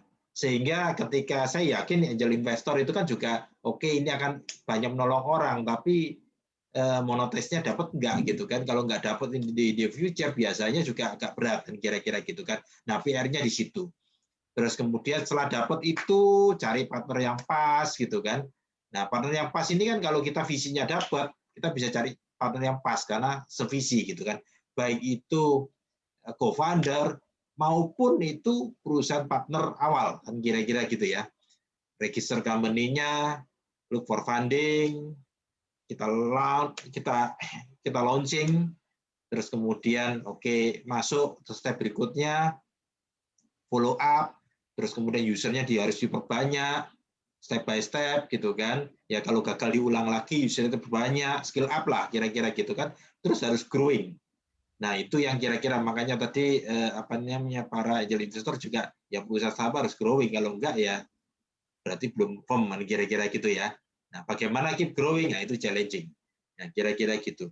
Nah, saya hanya mencermati karena saya juga beberapa tahun yang lalu aktif di ICSB, Indonesia Council for Small Business, dan juga banyak startup, kan kita juga ada ini ya, apa namanya, Wonderful Startup Academy, itu juga lag-nya adalah di monetize-nya. Nah, ini yang mesti dieksplor kalau dari diri saya. Oke, kita lihat ini literasinya ada www.gis.com, saya baca sumbernya di situ, saya sudah ketik, dan itu ada, oke, monetize-nya sifatnya ada satu, ID-nya adalah advertising space-based, gitu kan, ada banner, ada affiliate marketing, office wall, incentive traffic, reward, advertising, dan brand content, dan sebagainya. Oke, kita bisa advertise base. Ada yang agency base. Ya, agency base itu commission base, subscription base, pay to offer, kayak misalkan Rumah 123, gitu kan. Banyak apa namanya startup yang basicnya adalah agency base. Kira-kira gitu kan. Oke, license atau subscription base. Karena ada konten yang bermanfaat sehingga orang mau subscribe, kan kira-kira gitu kan. Premium, pay per user, pay per license gitu kan, pay per device, ya kayak misal katakanlah kalau kita device ada beberapa Microsoft itu kan bisa, kalau kita family gitu kan per komputer juga bisa, atau apa antivirus gitu ya, itu juga sampai pay per device. Oke, terus kemudian license, subscription base itu juga bisa kita gali. Oke, per license-nya. Terus kemudian lifestyle base, ada merchandise, ada lifestyle merchandise, direct to customer, gitu kan. Database, nah ini aspek teknikal. Nah ini yang mesti digali, yang harus diperkuat, tentunya tidak mengurangi esensi dari visi itu sendiri, tidak mengurangi value dari end customer sendiri, pengguna dari apa namanya produk, barang, dan jasa atau ide yang kita kembangkan. Masing-masing mesti harus menerima manfaat. Itu aja dari saya sharing karena ini cuma 5 menit. Moga-moga apa namanya sedikit dari saya, moga-moga bisa ini bisa dieksplor ya, dieksplor, cari terus sampai dapat. Oke, thank you. Sekian dari saya. Oke, terima kasih Pak Roni. Jadi walaupun sedikit, tapi kalau keluar dari sedikit waktu, tapi kalau keluar dari expertnya pasti banyak. Thank you so much Pak. Ya, nah, sekarang saya berikan kepada Pak Hokop untuk sharing, Pak. Silakan, Pak. Ya, terima kasih Pak Edi atas kesempatannya sama teman-teman. Apa namanya? Pemberitahuan pertama juga saya sudah menikah kebetulan. Nggak mau kalah. Oke, saya sekarang actively itu ada beberapa yayasan. Yang pertama itu ada Indonesia Next Leader yang tadi di-mention sama waktu di prolog. Terus yang kedua itu bergerak di mengumpulkan beberapa teman-teman muda yang punya kapasitas di berbagai bidang sebagai leadership. Terus habis itu sekarang juga actively di Yayasan Kun Humanity System. Itu adalah sebuah yayasan yang kita bentuk untuk medik. Ya, jadi beberapa kita bikin, ada medik kaki gunung, ada tanggap bencana. Sekarang kita ada di 6 wilayah bencana Indonesia, dan kita tidak pakai anggaran dari pemerintah, kita murni gathering sendiri, crowdfunding, dan ada dari bantuan NGO humanity dari seluruh dunia. Terus kemudian kita juga lagi bikin Innovator 4.0, kemudian sekarang actively di Koperasi Energi Nusantara Desa Indonesia. Dan kebanyakan bidang yang saya tekuni itu adalah di bidang renewable energy sama telecommunication infrastructure, karena dua itu menurut kita itu adalah kebutuhan primer dari dunia infrastruktur. Jadi karena saya tadi ngelihatnya itu pertama di acara ini ada bicara tentang treasure waste, mungkin saya sedikit sharing pengalaman sedikit tentang kesempatan kita untuk bermain di waste to energy ya gitu, karena seperti yang saya tanya tadi sama Pak Gideon, ini yang dilakukan Pak Gideon itu adalah di daerah hulu ya. Di daerah hulu memang kita harus individu to individu, household to household, person to person, educate them, segala macam sosial kita kumpulin untuk kita kasih pengarahan, klaster apartemen, klaster perumahan, segala macam gitu. Tapi ternyata ketika bicara tentang waste, itu ternyata problemnya itu luar biasa sekali, dan Indonesia sekarang itu sudah menjadi negara penghasil sampah terbesar di dunia. Gitu. Bukan cuma karbon, tapi juga waste yang betul-betul bisa kelihatan sama mata. Gitu. Jadi problem nomor 2 kita setelah COVID itu menurut kita itu yang menanti-nanti seperti harimau yang sedang menganga itu adalah permasalahan sampah. Because actually sama kayak energi, waste actually can't be eliminated. but can be changed in form and function. Jadi dia punya jargon sama seperti energi itu. Nah, ternyata sampah ini itu masuk di dalam 17 SDGs dunia, kebijakan dunia, kesepakatan dunia itu. Bahkan Presiden kita di 2016-17 sudah menandatangani Paris Agreement, dan salah satu pointernya itu adalah bicara tentang waste. Dari 17 pointer SDGs, ternyata sampah itu masuk di hampir 1, 2, 3, 4, 5, 6 pointer yang ada di SDGs. Jadi sektor coverage di Indonesia itu ada seperti power, transportation, dan segala macamnya, hospital, zone infrastructure, bla bla bla gitu. Semuanya ternyata waste ini ada di segala lini ya, itu ada di akses air bersih dia muncul, di energi bersih terbarukan dia muncul, di penataan kota komunitas berkelanjutan dia muncul, di perubahan iklim muncul, di ekosistem laut dia muncul, seperti yang Pak Gideon tadi bilang itu plastik itu ternyata 60% itu di laut gitu, menjaga ekosistem darat juga kita bicara tentang sampah gitu, jadi dia ada di mana-mana actually gitu. Dan ternyata kalau kita sadari betul nih, kita aja sebagai manusia sekarang itu menghasilkan sampah 0,5 sampai 2 kg sampah per hari, per individu. Bisa nanti masing-masing di rumah coba bawa timbangan sendiri, jadi kapan kita buang plastik kita timbang satu-satu, nanti pasti 0,5 sampai 2 kg kita buang sampah setiap hari di bumi ini, dan kita kalikan dengan 267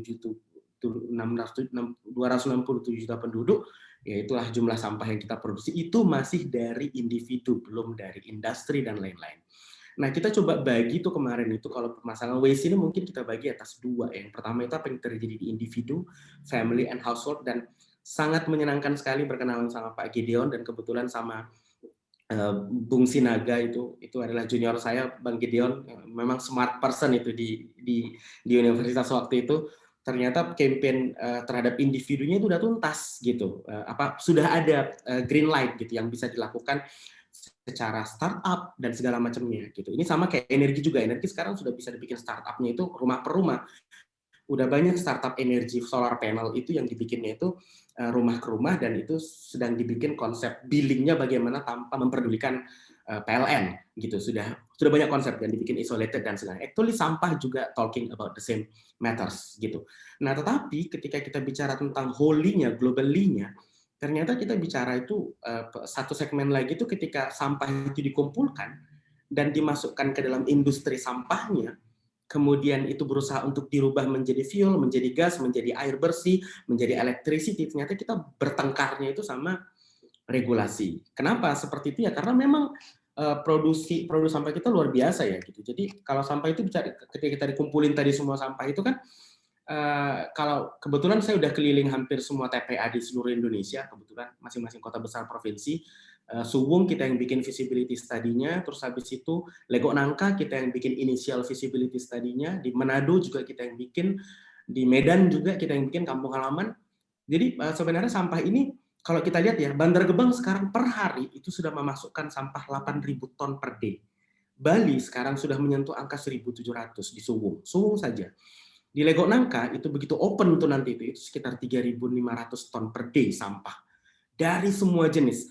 Dan ternyata ketika sampai di TPA atau sebelum sampai ke TPA, ini masih di waste tadi yang dibikin Pak Gideon masih menyelesaikan di hulu banget. Tapi ketika di tengah sampai di belakang itu, ketika plastik udah nggak ada lagi, yang paling gila itu adalah sampah yang paling besar itu adalah moisture gitu. Organic food waste kita itu 63% totally dikumpulin nih gitu. Jadi ketika betul tadi ke Pak Gideon, ketika kalau bikin energi juga mengeringkannya juga susah payah gitu.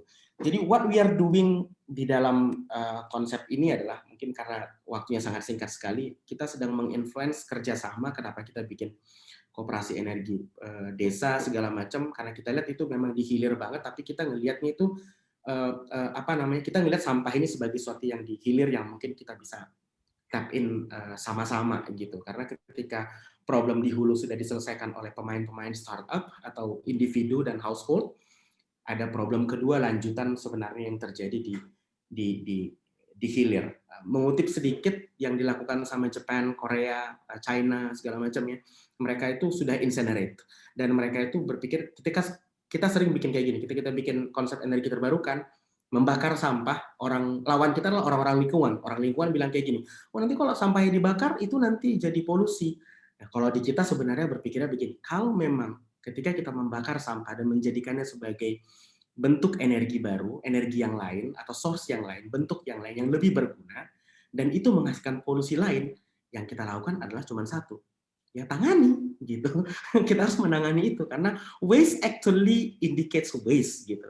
Sampah akan selalu menghasilkan sampah. Jadi saran kita kepada pemain-pemain lingkungan, walki segala macam adalah don't stop it, karena di mana-mana di dunia ini mereka itu berusaha untuk mengalihfungsikan dalam energi dan segala macam. Don't stop it, karena kita sudah panjang perjalanannya. Pak Gideon kemarin tadi cerita soal di lingkungan, kita juga menghadapi problem yang sama waktu kita di Bali sama di Medan sama di Bandung berusaha untuk bikin incinerate waste to energy, waste power plant. Problem utamanya itu adalah lingkungan, isu faba segala macam yang sebenarnya itu sudah bisa ada penanganan-penanganan tertentu dan risetnya sudah ada dan sudah banyak berhasil dilakukan oleh negara-negara besar yang sudah ada di sekitar Indonesia. So I think itu yang sedang kita lakukan untuk waste to energy. Sembari masih ada sekitar 6 sektor lagi yang berkaitan dengan renewable energy. Ada solar panel, ada hydropower plant, ada geothermal dan lain-lain yang bersifat energi terbarukan dan telekomunikasi di Indonesia. Kira-kira begitu mungkin? Oke, terima kasih Pak Hokop. Ini luar biasa banget ya, kita bisa belajar banyak nih dari pemaparan singkat. Nah ini sebenarnya ini jebakan Batman, Pak. Ini kita lagi mau supaya ntar Pak Hoko, Pak Roni, Pak Yoas, nanti itu kita bikinin event sendiri.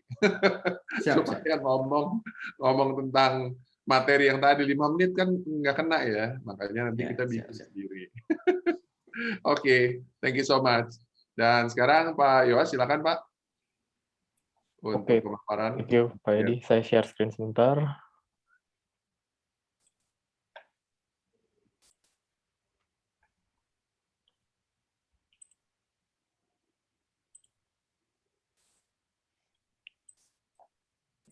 Bagi teman-teman semua yang masih mau bertanya, dikumpulkan pertanyaan habis ini kita akan berikan teman-teman membacakan pertanyaan dan akan dijawab oleh mereka di presenter sekarang ya. Nah, setelah dari sesi dari Pak Yoas. Silakan Pak Yoas. Oke, PowerPoint saya sudah terlihat? Bagus. Oke. Thank you Pak Edi sekali lagi, teman baik saya, teman lama kita sama-sama selalu bina startup. Ini saya hanya waktu kena 5 menit, dan kebetulan karena topik yang diangkat sama Pak Edi lebih ke recycle platform dan juga fashion, nanti kalau saya juga mungkin akan jump in juga untuk singgung sedikit tentang startup, terutama dari startup yang hari ini present, mungkin bisa sambil di take note, karena ini terkadang yang saya bicarakan juga mungkin bukan sesuatu yang baik gitu, karena kita saat mementori startup, kita bicara apa adanya gitu ya. Nah, berbicara tentang inovasi dan juga strategi atau membuat bisnis atau menjadi sebuah entrepreneur atau startup itu kayaknya memang lagi ngetren gitu ya sekarang. Jadi semua orang mau pengen coba jadi entrepreneur dan segala macam gitu. Nah, hari ini saya mau share singkat aja supaya teman-teman semua di sini juga para startup juga bisa paham poin-poin yang jadi hal yang penting gitu.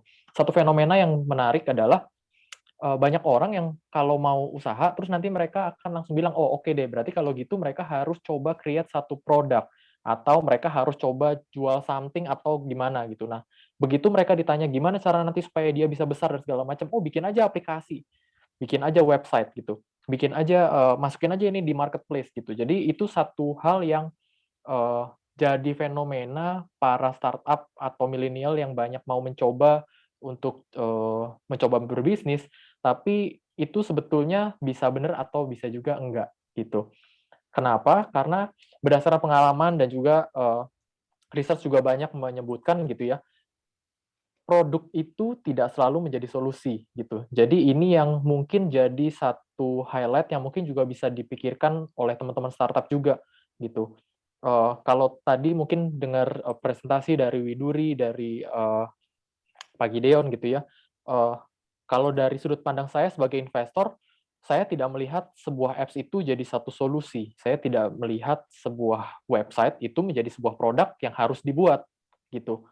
Apps itu harus dibuat, jawabannya buat saya tidak gitu. Karena ada pertanyaan, apakah memang kita harus membuat sesuatu untuk kita menjadi inovatif? Jawabannya tidak. Kita bisa jadi inovatif tanpa harus membuild sesuatu, apalagi spesifik harus bikin apps, harus bikin website gitu ya. Nah, tadi ngelihat pemaparan dari presentasi juga terlihat kan bahwa strateginya, oh mau bikin apps nih, nanti mau apps-nya bisa ngapain gitu. Saran saya dicerna lebih baik, lebih dalam. Kenapa? Karena tidak semua produk itu bisa menjadi solusi gitu. Nah, coba pikirkan satu hal, karena terkadang sebagai startup mereka cenderung suka bilang, oke, kan ada masalah gini nih, ya udah, gue bikin aja begini gitu. Padahal sebenarnya itu bukanlah sesuatu yang seharusnya kalian buat. Kalau dari dulu, kalau Pak Edi udah pernah ikut kelasnya Pak Edi atau kelas-kelas yang dibuat sama Pak Edi dan Saraf Hardel, itu pasti akan dijelaskan sebuah problem dan solution itu harus match. Karena kalau tidak, kita tidak melihat potensi dari sebuah bisnis ini layak untuk dijalankan. Jadi apakah market ini ada atau tidak, ya kita nggak tahu gitu. Nah, kebanyakan startup founder mereka terjebak dengan mereka kebetulan apa ya, misalnya mereka bisa ngerti tentang laundry, ya udah kira-kira bikin aja laundry. Pertanyaannya memangnya harusnya emang bikin laundry? Mungkin enggak gitu. Dan itu juga jadi challenge yang biasanya kalau saya mentoring startup-startup yang terutama di bidang environment, itu juga saya juga bisa challenge. Apakah harus sekarang bikin apps, Pak Gideon? Apakah harus 6 bulan? Maybe no kalau menurut saya. 6 bulan itu terlalu lama, Bapak akan wasting too much time, dan itu belum tentu jadi solusi untuk mencapai visi yang tadi mau dicapai. Visinya bagus, tapi jalan step ke sananya jadi belok, nggak lurus sesuai dengan yang diharapkan. Dan saya setuju banget dengan tadi Pak Roni sempat cerita tentang gimana monetize-nya gitu. Karena kalau dari sudut pandang investor, kita cukup mau lihat sederhana, simple aja. Saya mau punya visi memang benerin sampah. Ini sampah supaya bisa gimana? Ya saya cuma mau bikin ini kecil supaya saya bisa bantuin berkontribusi, duitnya dapat dari sini, that's it. Gitu. Kita as founders, as investors, kita cukup melihat sampai di situ.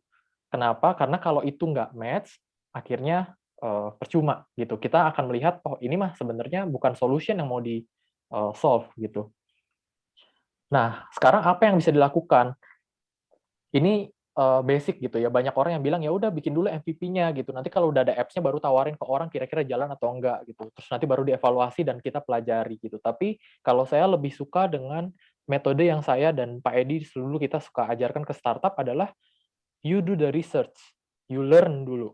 Kalau misalnya saat kita mau mendirikan sebuah startup, kita tidak pelajari betul-betul apa yang terjadi dalam bisnis itu, kalian nggak melakukan PR yang baik gitu. Nah, itu yang menjadi satu challenge atau terkadang kalau kita berposisi sebagai founders, kita suka terjebak gitu. Ya udah pokoknya kita bikin aja dulu, kita bikin aja MVP-nya begini segala macam. Nanti kalau gagal gitu. Masalahnya kita ini startup. Gimana caranya kalau misalnya tiba-tiba semua brand Indonesia keluarin anti wrinkle semua? Kita startup yang notabene mungkin secara manpower, secara resource kurang, kita akan struggling di situ. Nah, itu bisa kita hadapi kalau kita do our research, kita learn apa yang bisa kita lakukan sehingga kita bisa tembak melalui angle yang lebih tepat gitu. Dan terakhir poin dari saya,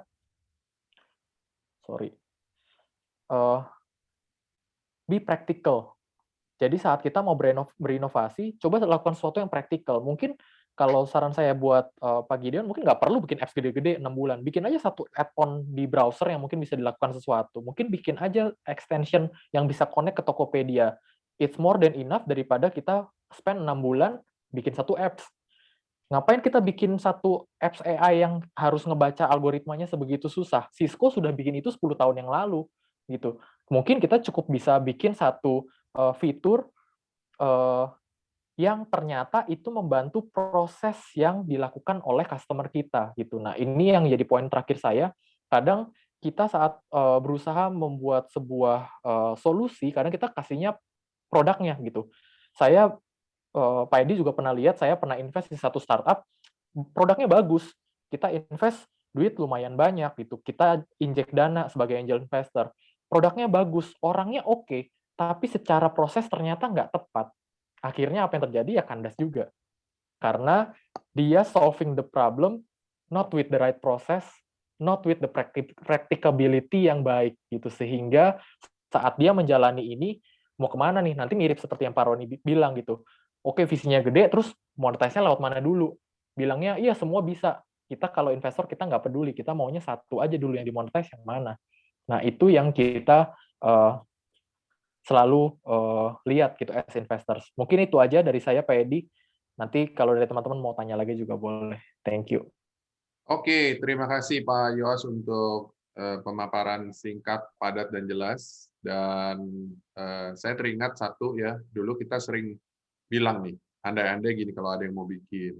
Oh, kita mau bikin yang berbeda nih, misalnya kayak Tokopedia, kita mau bikin versi yang lebih bedanya gitu ya. Pertanyaannya adalah kadang-kadang bagaimana ya kalau misalnya ada Tokopedia bikin fitur itu tuh, nah, gimana tuh? Kamu mau dicaplok atau kamu akan kelibas gitu kan? Nah, ini saya perhatikan ada yang menarik di sini, tapi ini kan perusahaan gede, yaitu TikTok sama Instagram. Sekarang di TikTok, fitur yang di TikTok ada di Instagram, yaitu Reel, ya kan? Nah ini kan menarik ya. Jadi ini yang telah terjawab. Bagaimana kalau perusahaan gede bikin sesuatu yang kalian bikin? Mau jadi apa gitu? TikTok lawan Instagram nih, sama persis.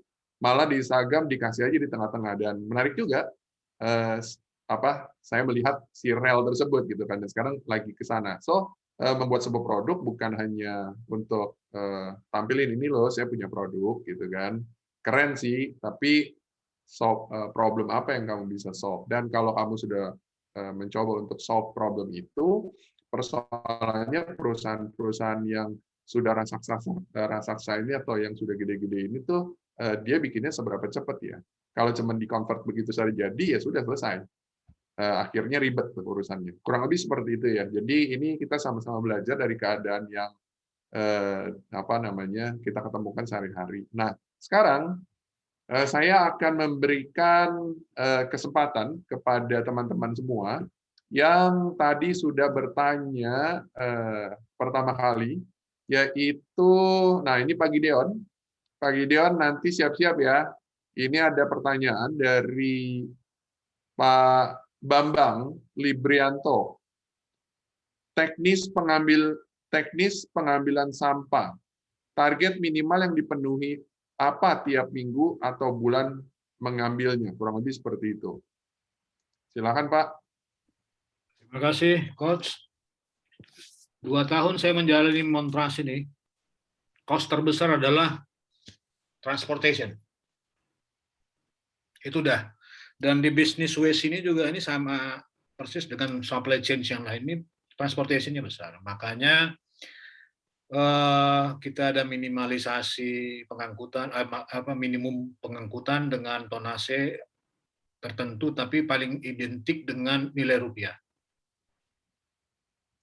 Jadi nilai rupiahnya minimum 100.000 kita angkut. Tapi kalau minimumnya di bawah 100.000 kita suruh collecting kembali.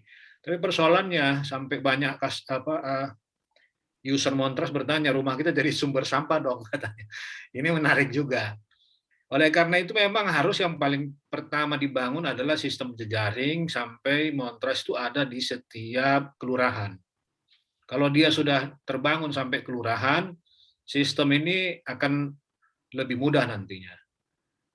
Pelan-pelan memang agak lambat dia karena corona ini, tapi sebenarnya paling cepat adalah ketika saya dulu 2019 sudah deal, sudah MOU dengan Dinas Pendidikan DKI bahwa saya akan menempatkan tong sampah seluruh sekolah DKI.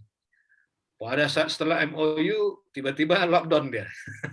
Kalau tadi di seluruh sekolah udah masuk tong sampah itu, secara kolektif tiap sore udah bisa kita angkut, kita tinggal atur rute. Tapi itulah menjadi problem, maka kita terus berkembang, kita kembangkan, masuk kepada building-building. Termasuk di Mon TPS juga ada namanya Mon TPS, Mon Terampil Pilah Sampah, kita sebenarnya sudah hampir deal dengan Pondok Indah untuk mengelola satu kawasan komplek perumahan langsung, berestribusi langsung. Saya mungkin konsepnya seperti Palija. Jadi rakyat itu di komplek perumahan itu dia bayar pembayaran bulanan pakai auto debit, bisa pakai GoPay, bisa pakai apapun misalnya. Tapi kalau dia nggak bayar pada tanggalnya, kita nggak angkut sampahnya. Kemudian kalau dia tidak pilah, saya denda dia. Alasan saya waktu di Pondok Indah, hampir 70% kalian pernah tinggal stay di luar negeri, tapi habit kalian masih seperti di Afrika. Makanya mereka marah.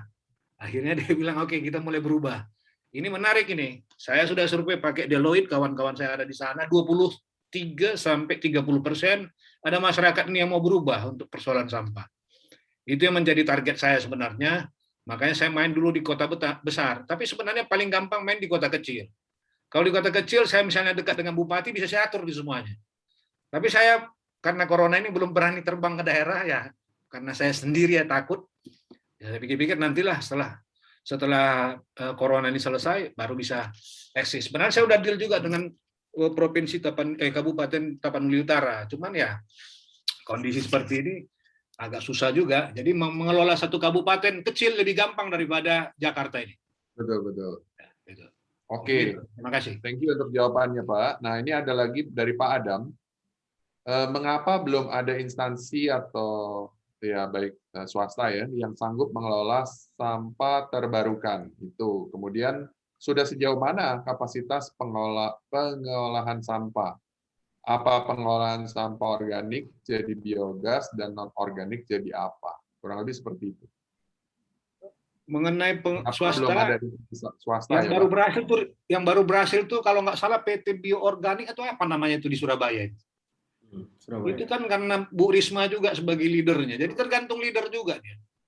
Jadi sebelum dia menjadi wali kota 10 tahun, dia kan juga PNS di sana, dia udah terlibat mengedukasi masyarakat untuk memilah sampah di Surabaya. Sehingga itu bisa jalan itu. Dari 15 kota kalau tidak salah itu diterapkan dari Kepres nomor berapa, 16 kalau nggak salah tahun 2015. Cuman Surabaya yang berhasil itu untuk membangkit listrik tenaga sampah. Itu pun karena mereka udah bangun duluan 20 tahun yang lalu sebenarnya itu. Jadi Jokowi tinggal menikmati aja di sekarang itu. Jadi itu persoalan kita sebenarnya di edukasi dan di sistemnya serta fasilitasinya. Itu minim sekali. Jadi swasta-swasta ini kecil keterlibatannya. Jadi kalau di pemerintah ini kita cuma disuruh ngasih truk. Jadi tendernya cuma truk. Ini truk siapkan, antar sampah ke Bantar Gebang, kami bayar tipping fee-nya sekian rupiah per ton.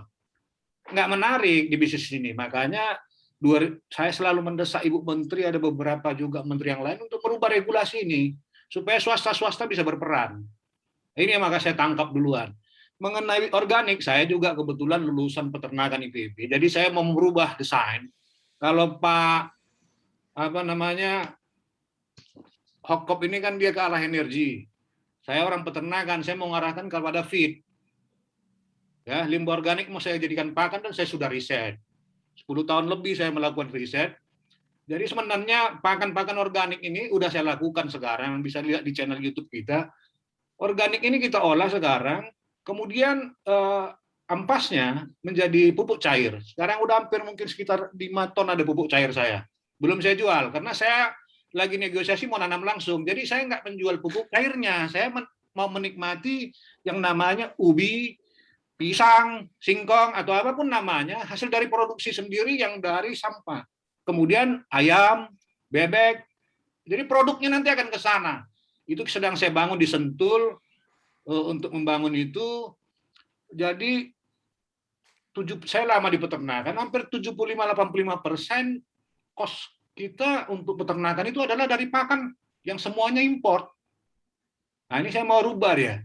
Supaya pakan-pakan ini saya rubah, saya akan melakukan itu dari metodologi yang sudah saya lakukan dan sudah saya pernah kerjakan lah dulu awal-awal pertama kali tamat dari peternakan. Terima kasih. Terima kasih Pak Gideon untuk jawabannya. Jadi Ini kita lebih masih kepada hidup ya. kepengabdian sisa-sisa hidup sebenarnya nih Pak Paul. Berarti kalau tadi dikatakan pemimpinnya yang mesti dobrak, nah kayaknya Pak Gideon boleh nih jadi pemimpin kita gitu kan. Iya. Dia akan Pak mendobrak. Pak Gideon ini Gandalf-nya nih mungkin. Oke. Kita hobbit nih, hobbit. Wah, ini mantep nih ya. Makanya Startup Huddle itu suka molor nih waktunya karena apa? Terlalu seru gitu ya. Nah, ini ada satu pertanyaan yang sebenarnya di Startup Huddle ini kita bertanya kepada presenter, tapi karena kita itu baik hati, jadi kita tetap aja bacain. Untuk Pak Yowas nih katanya, kalau nggak salah nih bertanya Pak Yowas, seberapa praktiskah proses yang diperlukan dalam menyediakan produk atau servis kita? Kemudian apakah cukup hanya sampai memenuhi kebutuhan target market atau harus sampai mengantisipasi kemampuan bigger player? Anggap saja kemampuan finansial 100 juta dan bigger player langsung mulai di 1M ke atas. Nah, itu sih Pak, silakan. Oke, ini sebenarnya jawaban lengkapnya harus ikut sesinya Impactner sama Startup Huddle nih Pak Edi ya, karena ini akan terjawab secara terperinci. Tapi saya coba jelaskan dalam jawaban yang cukup singkat. Jadi sebetulnya seberapa praktis atau seberapa relevan atau apakah proses yang kita lakukan sudah benar itu harus dinilai sendiri dalam hal seperti ini. Misalnya tadi contohnya kan mau pupuk ya, mau produksi pupuk gitu. Nah, harus do the research dulu, kira-kira apakah player lain mereka bermainnya seperti apa, mereka mainnya market yang mana, penetrate marketnya bagaimana, mereka angle perspektif jualannya seperti apa. Dari situ setelah kita tahu persis, baru kita harus mencari satu posisi yang bolong, yaitu adalah gap kebutuhan problem yang belum terisi sama mereka. Nah, saat itu bisa kita penuhi, itu baru jadi satu awal yang sangat baik yang biasanya kalau saat kita mentoring sebuah startup itu jadi satu awal yang sangat baik karena startup ini dimulai dari landasan masalah yang memang real terjadi. Jadi banyak orang yang mungkin misalnya kayak istilahnya frozen food tuh udah banyak banget misalnya gitu ya. Dari zaman dulu frozen food banyak, tapi sejak pandemi semua orang jadi going frozen food misalnya gitu. Nah, itu adalah sesuatu yang secara nggak langsung dikondisikan karena mau nggak mau begitu. Tapi kita harus cari peluang kita sendiri buat, oh kalau orang lain jualnya per 5 kilo, saya jual aja per 500 gram mungkin. Itu salah satu contoh-contoh praktikalnya gitu. Nah, setelah doing the research, barulah biasanya kalau di proses startup yang baru mau mulai, kita akan ada proses namanya test the water, kita test the market dulu. Tanyain dulu teman-teman apakah mereka kira-kira interest atau ternyata produk kita ini menarik bagi mereka. Kalau ternyata itu diterima, baru berarti itu mengkonfirmasi apa yang sudah kita siapkan itu benar, atau paling tidak cocok lah untuk saat ini. Sekali lagi, dalam bisnis nggak ada benar salah, semua seni, bisa aja yang semua yang kita lakukan bisa salah, semua bisa benar gitu. Nah, terakhir baru gimana caranya supaya kita mengantisipasi kemampuan bigger player. Kalau saya selalu bilang, kalau bahasa saya sama Pak Edi itu biasa kita selalu bilang kita harus punya secret sauce atau saus rahasia. Kalau saus rahasia itu kita punya, ada bigger player punya 100 juta, 1M, 10M pun mereka nggak bisa ikutin kita. Karena mereka nggak tahu dalam prosesnya atau dalam apa yang kita lakukan. Nah, secret sauce itu harus dicari tahu, kita apa yang kita punya. Sehingga apapun yang kita kerjakan, kalau mereka mau ngikut, ya mungkin mereka bisa ngikutin step-nya. Tapi mereka nggak akan bisa persis jadi seperti kita gitu, dan kita masih tetap punya peluang. Mirip yang kayak tadi Pak Edi bilang, apakah TikTok setelah di copy sama Instagram fiturnya mereka jadi bangkrut? Enggak gitu, karena mereka udah mempersiapkan yang lain lagi gitu. Jadi mereka punya secret sauce mereka sendiri yang kita pun nggak tahu, sehingga proses itu nggak bisa ditiru oleh perusahaan-perusahaan besar, atau at least kalau mereka tiru itu kita nggak perlu takut karena kita punya pembeda gitu. Pembeda itulah yang harus ditentukan sama kita sendiri sebagai founder. Mungkin itu dari saya. Oke, ya terima kasih untuk jawabannya Pak Yowas. Jadi karena ini yang bertanya hanya 3 ya, nanti Yosa bisa atur mereka, dan bukan hanya karena 3, tapi memang pertanyaan dari ketiga ini cukup lumayan berbobot nih. Nah, jadi untuk teman-teman yang bertanya tadi, nanti Yosa akan atur ya, karena kita punya slot hadiah ya Pak Roni ya, diberikan kepada teman-teman yang aktif bertanya. Wah, ini dari Tule keren banget nih ya. Nggak main-main ngasihnya nih. Jadi bagi teman-teman nanti Yosa akan sampaikan bahwa teman-teman dapat nih, udah ada 3 ya. Jadi maksimal ada 4. Oke. Tapi mau tidak mau karena ini sudah ada di penghujung acara, jadi kita tentukan 3 saja ya dari teman-teman yang ikut di malam hari ini mendapatkan voucher dari Tule. Thank you so much untuk Tule, dan thank you so much untuk Pak Roni yang mensupport kita. Dan kemudian di akhir acara ini, sebentar saya lihat contekannya dulu ya. Sebentar, contekannya mana nih? Sambil menunggu Coach Edi, maaf Coach, sambil menunggu, saya mungkin mau bertanya kalau ada Pak Adam, mungkin join lagi, tapi ganti nama boleh japri saya, dan boleh kesediaannya tadi Pak Denny dan Pak Bambang untuk japri saya, untuk hadiahnya tentunya. Lanjut Coach. Oke, jadi sekarang adalah bagian dari closing remark dari 3 panelis dulu, masing-masing 1 menit. Saya akan berikan kepada Pak Roni. Silakan Pak Roni untuk closing remark untuk acara hari ini, Pak. Oke, thank you semua. Dari saya itu aja, karena apa yang kita dapat itu sangat berguna tentunya untuk perkembangan startup masing-masing ke depan. Dan tentunya ini juga kelas-kelas ini sangat menarik ya untuk memberi kita wawasan dan tentunya network juga. Sukses buat Startup Huddle dan selalu sukses juga buat semuanya. Sekian dari saya, thank you. Terima kasih Pak. Nah, untuk Pak Hokom silakan Pak, boleh diberikan closing remarks-nya Pak. Ya, terima kasih juga buat kesempatan yang diberikan ya kepada saya. Bisa berdiskusi, bisa mendapatkan insight baru dari beberapa startup yang bermain di waste management, terus habis itu dengan fashion tadi cukup menarik sekali. Cuman yang jadi concern mungkin di saat ini mungkin sebagai closing statement kita, yang kita lakukan di beberapa yayasan kita dan kooperasi kita sebenarnya to influence young people ya, yang berada di hampir 34 provinsi di Indonesia, karena ternyata sekarang di Indonesia ini by the fact masih ada sekitar 2.500 sampai 5.000 ya, hampir 7.000 desa itu tidak berlistrik, totally blackout. Terus habis itu masih ada sekitar 15.000 sampai 20.000 listriknya masih hidup, terus mati hidup, terus habis itu sangat bermasalah dengan digital dan telekomunikasi. Kalau boleh dibilang di beberapa daerah hampir 15.000-an desa itu masih 3G, bahkan sangat disayangkan di Jawa saja masih ada beberapa daerah yang masih 2G ya. Jadi itu sangat memprihatinkan.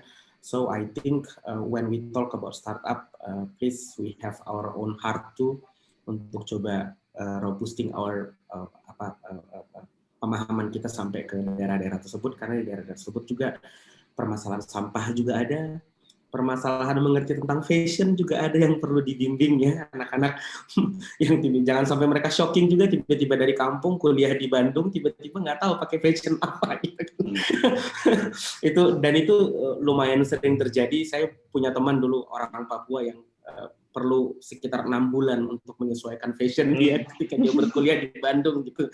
Jadi I think maybe it's funny tapi it's happen in Indonesia, dan itu terjadi karena lack of information, dan kita yang mungkin generasi yang lebih pakem mungkin meluangkan sedikit 5 or 10 minutes our times in a day gitu untuk bisa menjangkau mereka di beberapa wilayah. Kita bisa berkolaborasi sama-sama. Kalau misalnya ada yayasan, kita collaborate. Kalau misalnya ada Tule, misalnya ada CSR-nya, kita collaborate to educate them there gitu. Kalau ada sampah mungkin yang dibilang Pak Gideon, mungkin kita starting juga misalnya ingin ke ke desa-desa atau ke kabupaten, kita punya ada linkage hampir sekitar 178 universitas yang sudah tap in di Indonesia Next Leader, dan KUN juga udah tap in ke situ, dan di Kendi juga hampir berkolaborate sama beberapa desa-desa, dan kita lagi membina beberapa desa yang kita arahkan untuk mendirikan badan usaha milik desa. Bahkan per tadi aja kita dikontak sama teman-teman di Papua lewat Freeport untuk beberapa desa di Timika untuk bisa guidance tentang energi terbarukan, waste to energy, bahkan mungkin bisa melipir ke dunia common seperti fashion dan lain-lain, dan mungkin suatu waktu bisa mengajari tentang dunia startup dan disrupsi yang sedang terjadi seperti yang diceritain Mas Yoas tadi di akhir. Mungkin itu aja mungkin sebagai posisi. Oke, thank you so much Pak Alkob, keren banget. Udah dicolek-colek nih Pak Roni untuk dulu. Dan untuk Pak Yoas, silakan Pak Yoas. Oke, thank you Pak Edi. Mungkin dari saya closing remarks buat semua yang join di event ini, terutama buat startups yang pengen juga mencoba mulai sebuah bisnis, mau mencoba jadi entrepreneur. Saya selalu bilang ke para startup biasanya, kalian harus berpikir secara big, tapi kalian harus bertindak secara small. Apa itu maksudnya? Maksudnya adalah saat kita mau menjalani sesuatu, kita harus benar-benar make sure apa yang kita lakukan dalam skala kecil ini kita seefisien mungkin, tersebaik mungkin gitu. Makanya saya biasanya kalau di startup selalu bilang, oh jangan cari duitnya dulu, tapi kalian harus cari hal terbaik yang kalian harus lakukan saat ini, hari ini, detik ini juga sebagai sebuah founder. Kenapa? Karena kalau tidak, nanti kita bisa salah gitu. Kita punya visinya gede, kita nggak ngelakuin, kita nggak cari tahu apa yang saat ini kita harus bangun duluan.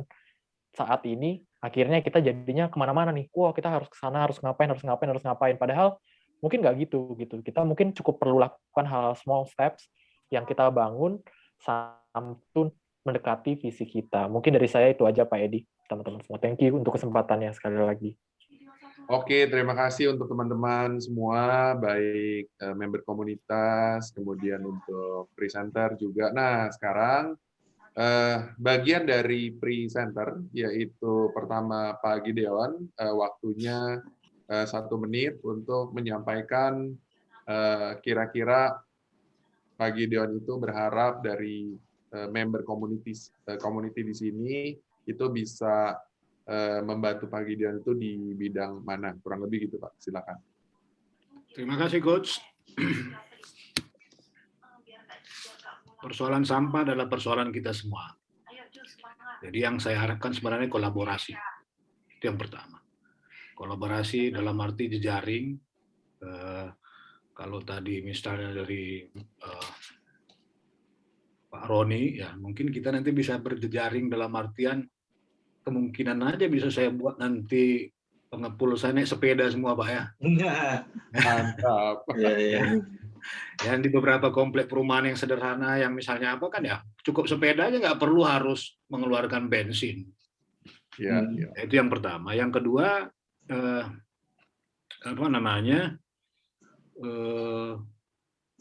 waste ini kalau semua orang berpikir monetize, lama dia beri given-nya. Karena persoalan waste ini negara ini belum berani untuk mengeluarkan satu regulasi yang benar-benar swasta boleh menjalankan ini dengan sebaik-baiknya, karena masih dihambat ya. Karena masih ada mafia-mafia yang terlibat dalam proses pendataan sampah ini supaya industri itu diuntungkan, sehingga industri bilang kami kekurangan raw material, bisa impor. Cuma itu aja persoalan. Jadi kalau Montras ini udah bisa buka big data berapa sampah nasional secara nasional, ya, wah gelagapan industri itu nggak bisa lagi import. Disrupt ya. Ya, itu persoalannya. Makanya saya membangun ini salah satunya itu. Nanti bukan jadi bisa dikembangkan juga Moncare ini. Kalau Pak Hoko punya farming di Bandung sana, begitu packaging, tempel aja barcode-nya Pak. Itu bisa kelacak nanti itu sampai misalnya mana yang busuk. Makanya kita harus hati-hati sama Pak Gideon ini. Customer bisa komplain melalui itu, dia scan barcode-nya, kenapa yang dikirim ini busuk dia. Ya, dari piece ini ya, dari 12 biji ini dikirim, satu piece ini busuk dia, tertrace dia. Ya. Nah, yang Jadi kedua ini sebenarnya arahnya barcode- nanti, arahnya yang kedua, Moncare ini nanti adalah seluruh pengumpulan sampah di seluruh Indonesia, dia tidak hanya harus mengumpulkan sampah, tapi kalau petugasnya sudah saya edukasi, dia persis kayak LSI itu. Dia bisa mengeluarkan data real time sampah yang keluar setiap kabupaten dia secara real time. Itu mengarah ke sana itu nanti. Oke. Dia berkembang terus nanti one man one barcode, Pak. Oke. Wah. Makanya yang ditakutkan sebenarnya bukan barcode di vaksin, Pak. Barcode di waste ini kayaknya. Jadi Oke, terima kasih Pak Gideon. jadi yang perlu kita akan kolaborasikan nanti ke depan. Terima kasih. Terima kasih Pak Gideon. Oke, sekarang Widuri, silakan. Ya, malam semuanya. Untuk kalau misalnya ditanya butuhnya apa, yang pertama karena kami bergerak di bidang online saat ini, kami lagi struggle di marketingnya. Jadi kalau misalnya mungkin dari teman-teman ada yang punya tim digital marketing yang bisa bantu kami untuk berkembang, itu sangat berguna buat Richpens. Untuk yang kedua, lebih daripada modal, sebenarnya tadi Pak Iwas jelasin, bisa jadi kita dicapuk atau dilibas sama yang lebih besar, yang punya modal lebih kencang. Nah, mungkin di sini kami butuh mentor yang bisa membantu Richpens untuk menaungi supaya nggak salah jalan, lebih ke arah situ sih. Yang satu digital marketing, yang kedua mentor. Begitu. Terima kasih. Oke, sepertinya sangat Mungkin jelas ada banget. tambahan sedikit. Ya, boleh Pak. Itu Richpens itu setiap produk yang dikeluarkannya harus ditempel barcode Moncare supaya ada logo 100% recycling, tidak ada yang hilang ke laut ya. Itu menarik ya, makanya kita senang sekali di alumninya Impactner ini nih. Kita ada yang recycle ya dengan fashion. Nah, itu mungkin fashionnya bisa hasil recycle gitu. Keren ya. Oke, terima kasih untuk semua teman-teman. Maaf kalau waktunya molor dan pasti molor punya gitu, nggak mungkin nggak molor. Karena kita senang banget ya untuk sharing, apalagi kalau dua presenter. Kalau satu udah dibombardir habis-habisan nih. Tapi kalau dua ini akan seru dan saya harus sorry kalau saya banyak cut karena ini pesan-pesan sponsor ya. Jangan terlalu lama dia bilang. Oke, ya sudah. Berarti hari ini sudah selesai untuk acara Startup Huddle kita di akhir dari Juli, dan terima kasih tadi teman-teman yang sudah berkontribusi juga untuk melayani Andrea yang dari Jamaika, dan Startup Huddle Jamaika, dia sudah datang ke sini untuk lihat, dan dia kayaknya menarik juga sama Pak Gideon. Mungkin kalau dia bicara-bicara nanti di Slack sama saya, ntar saya coba jelasin.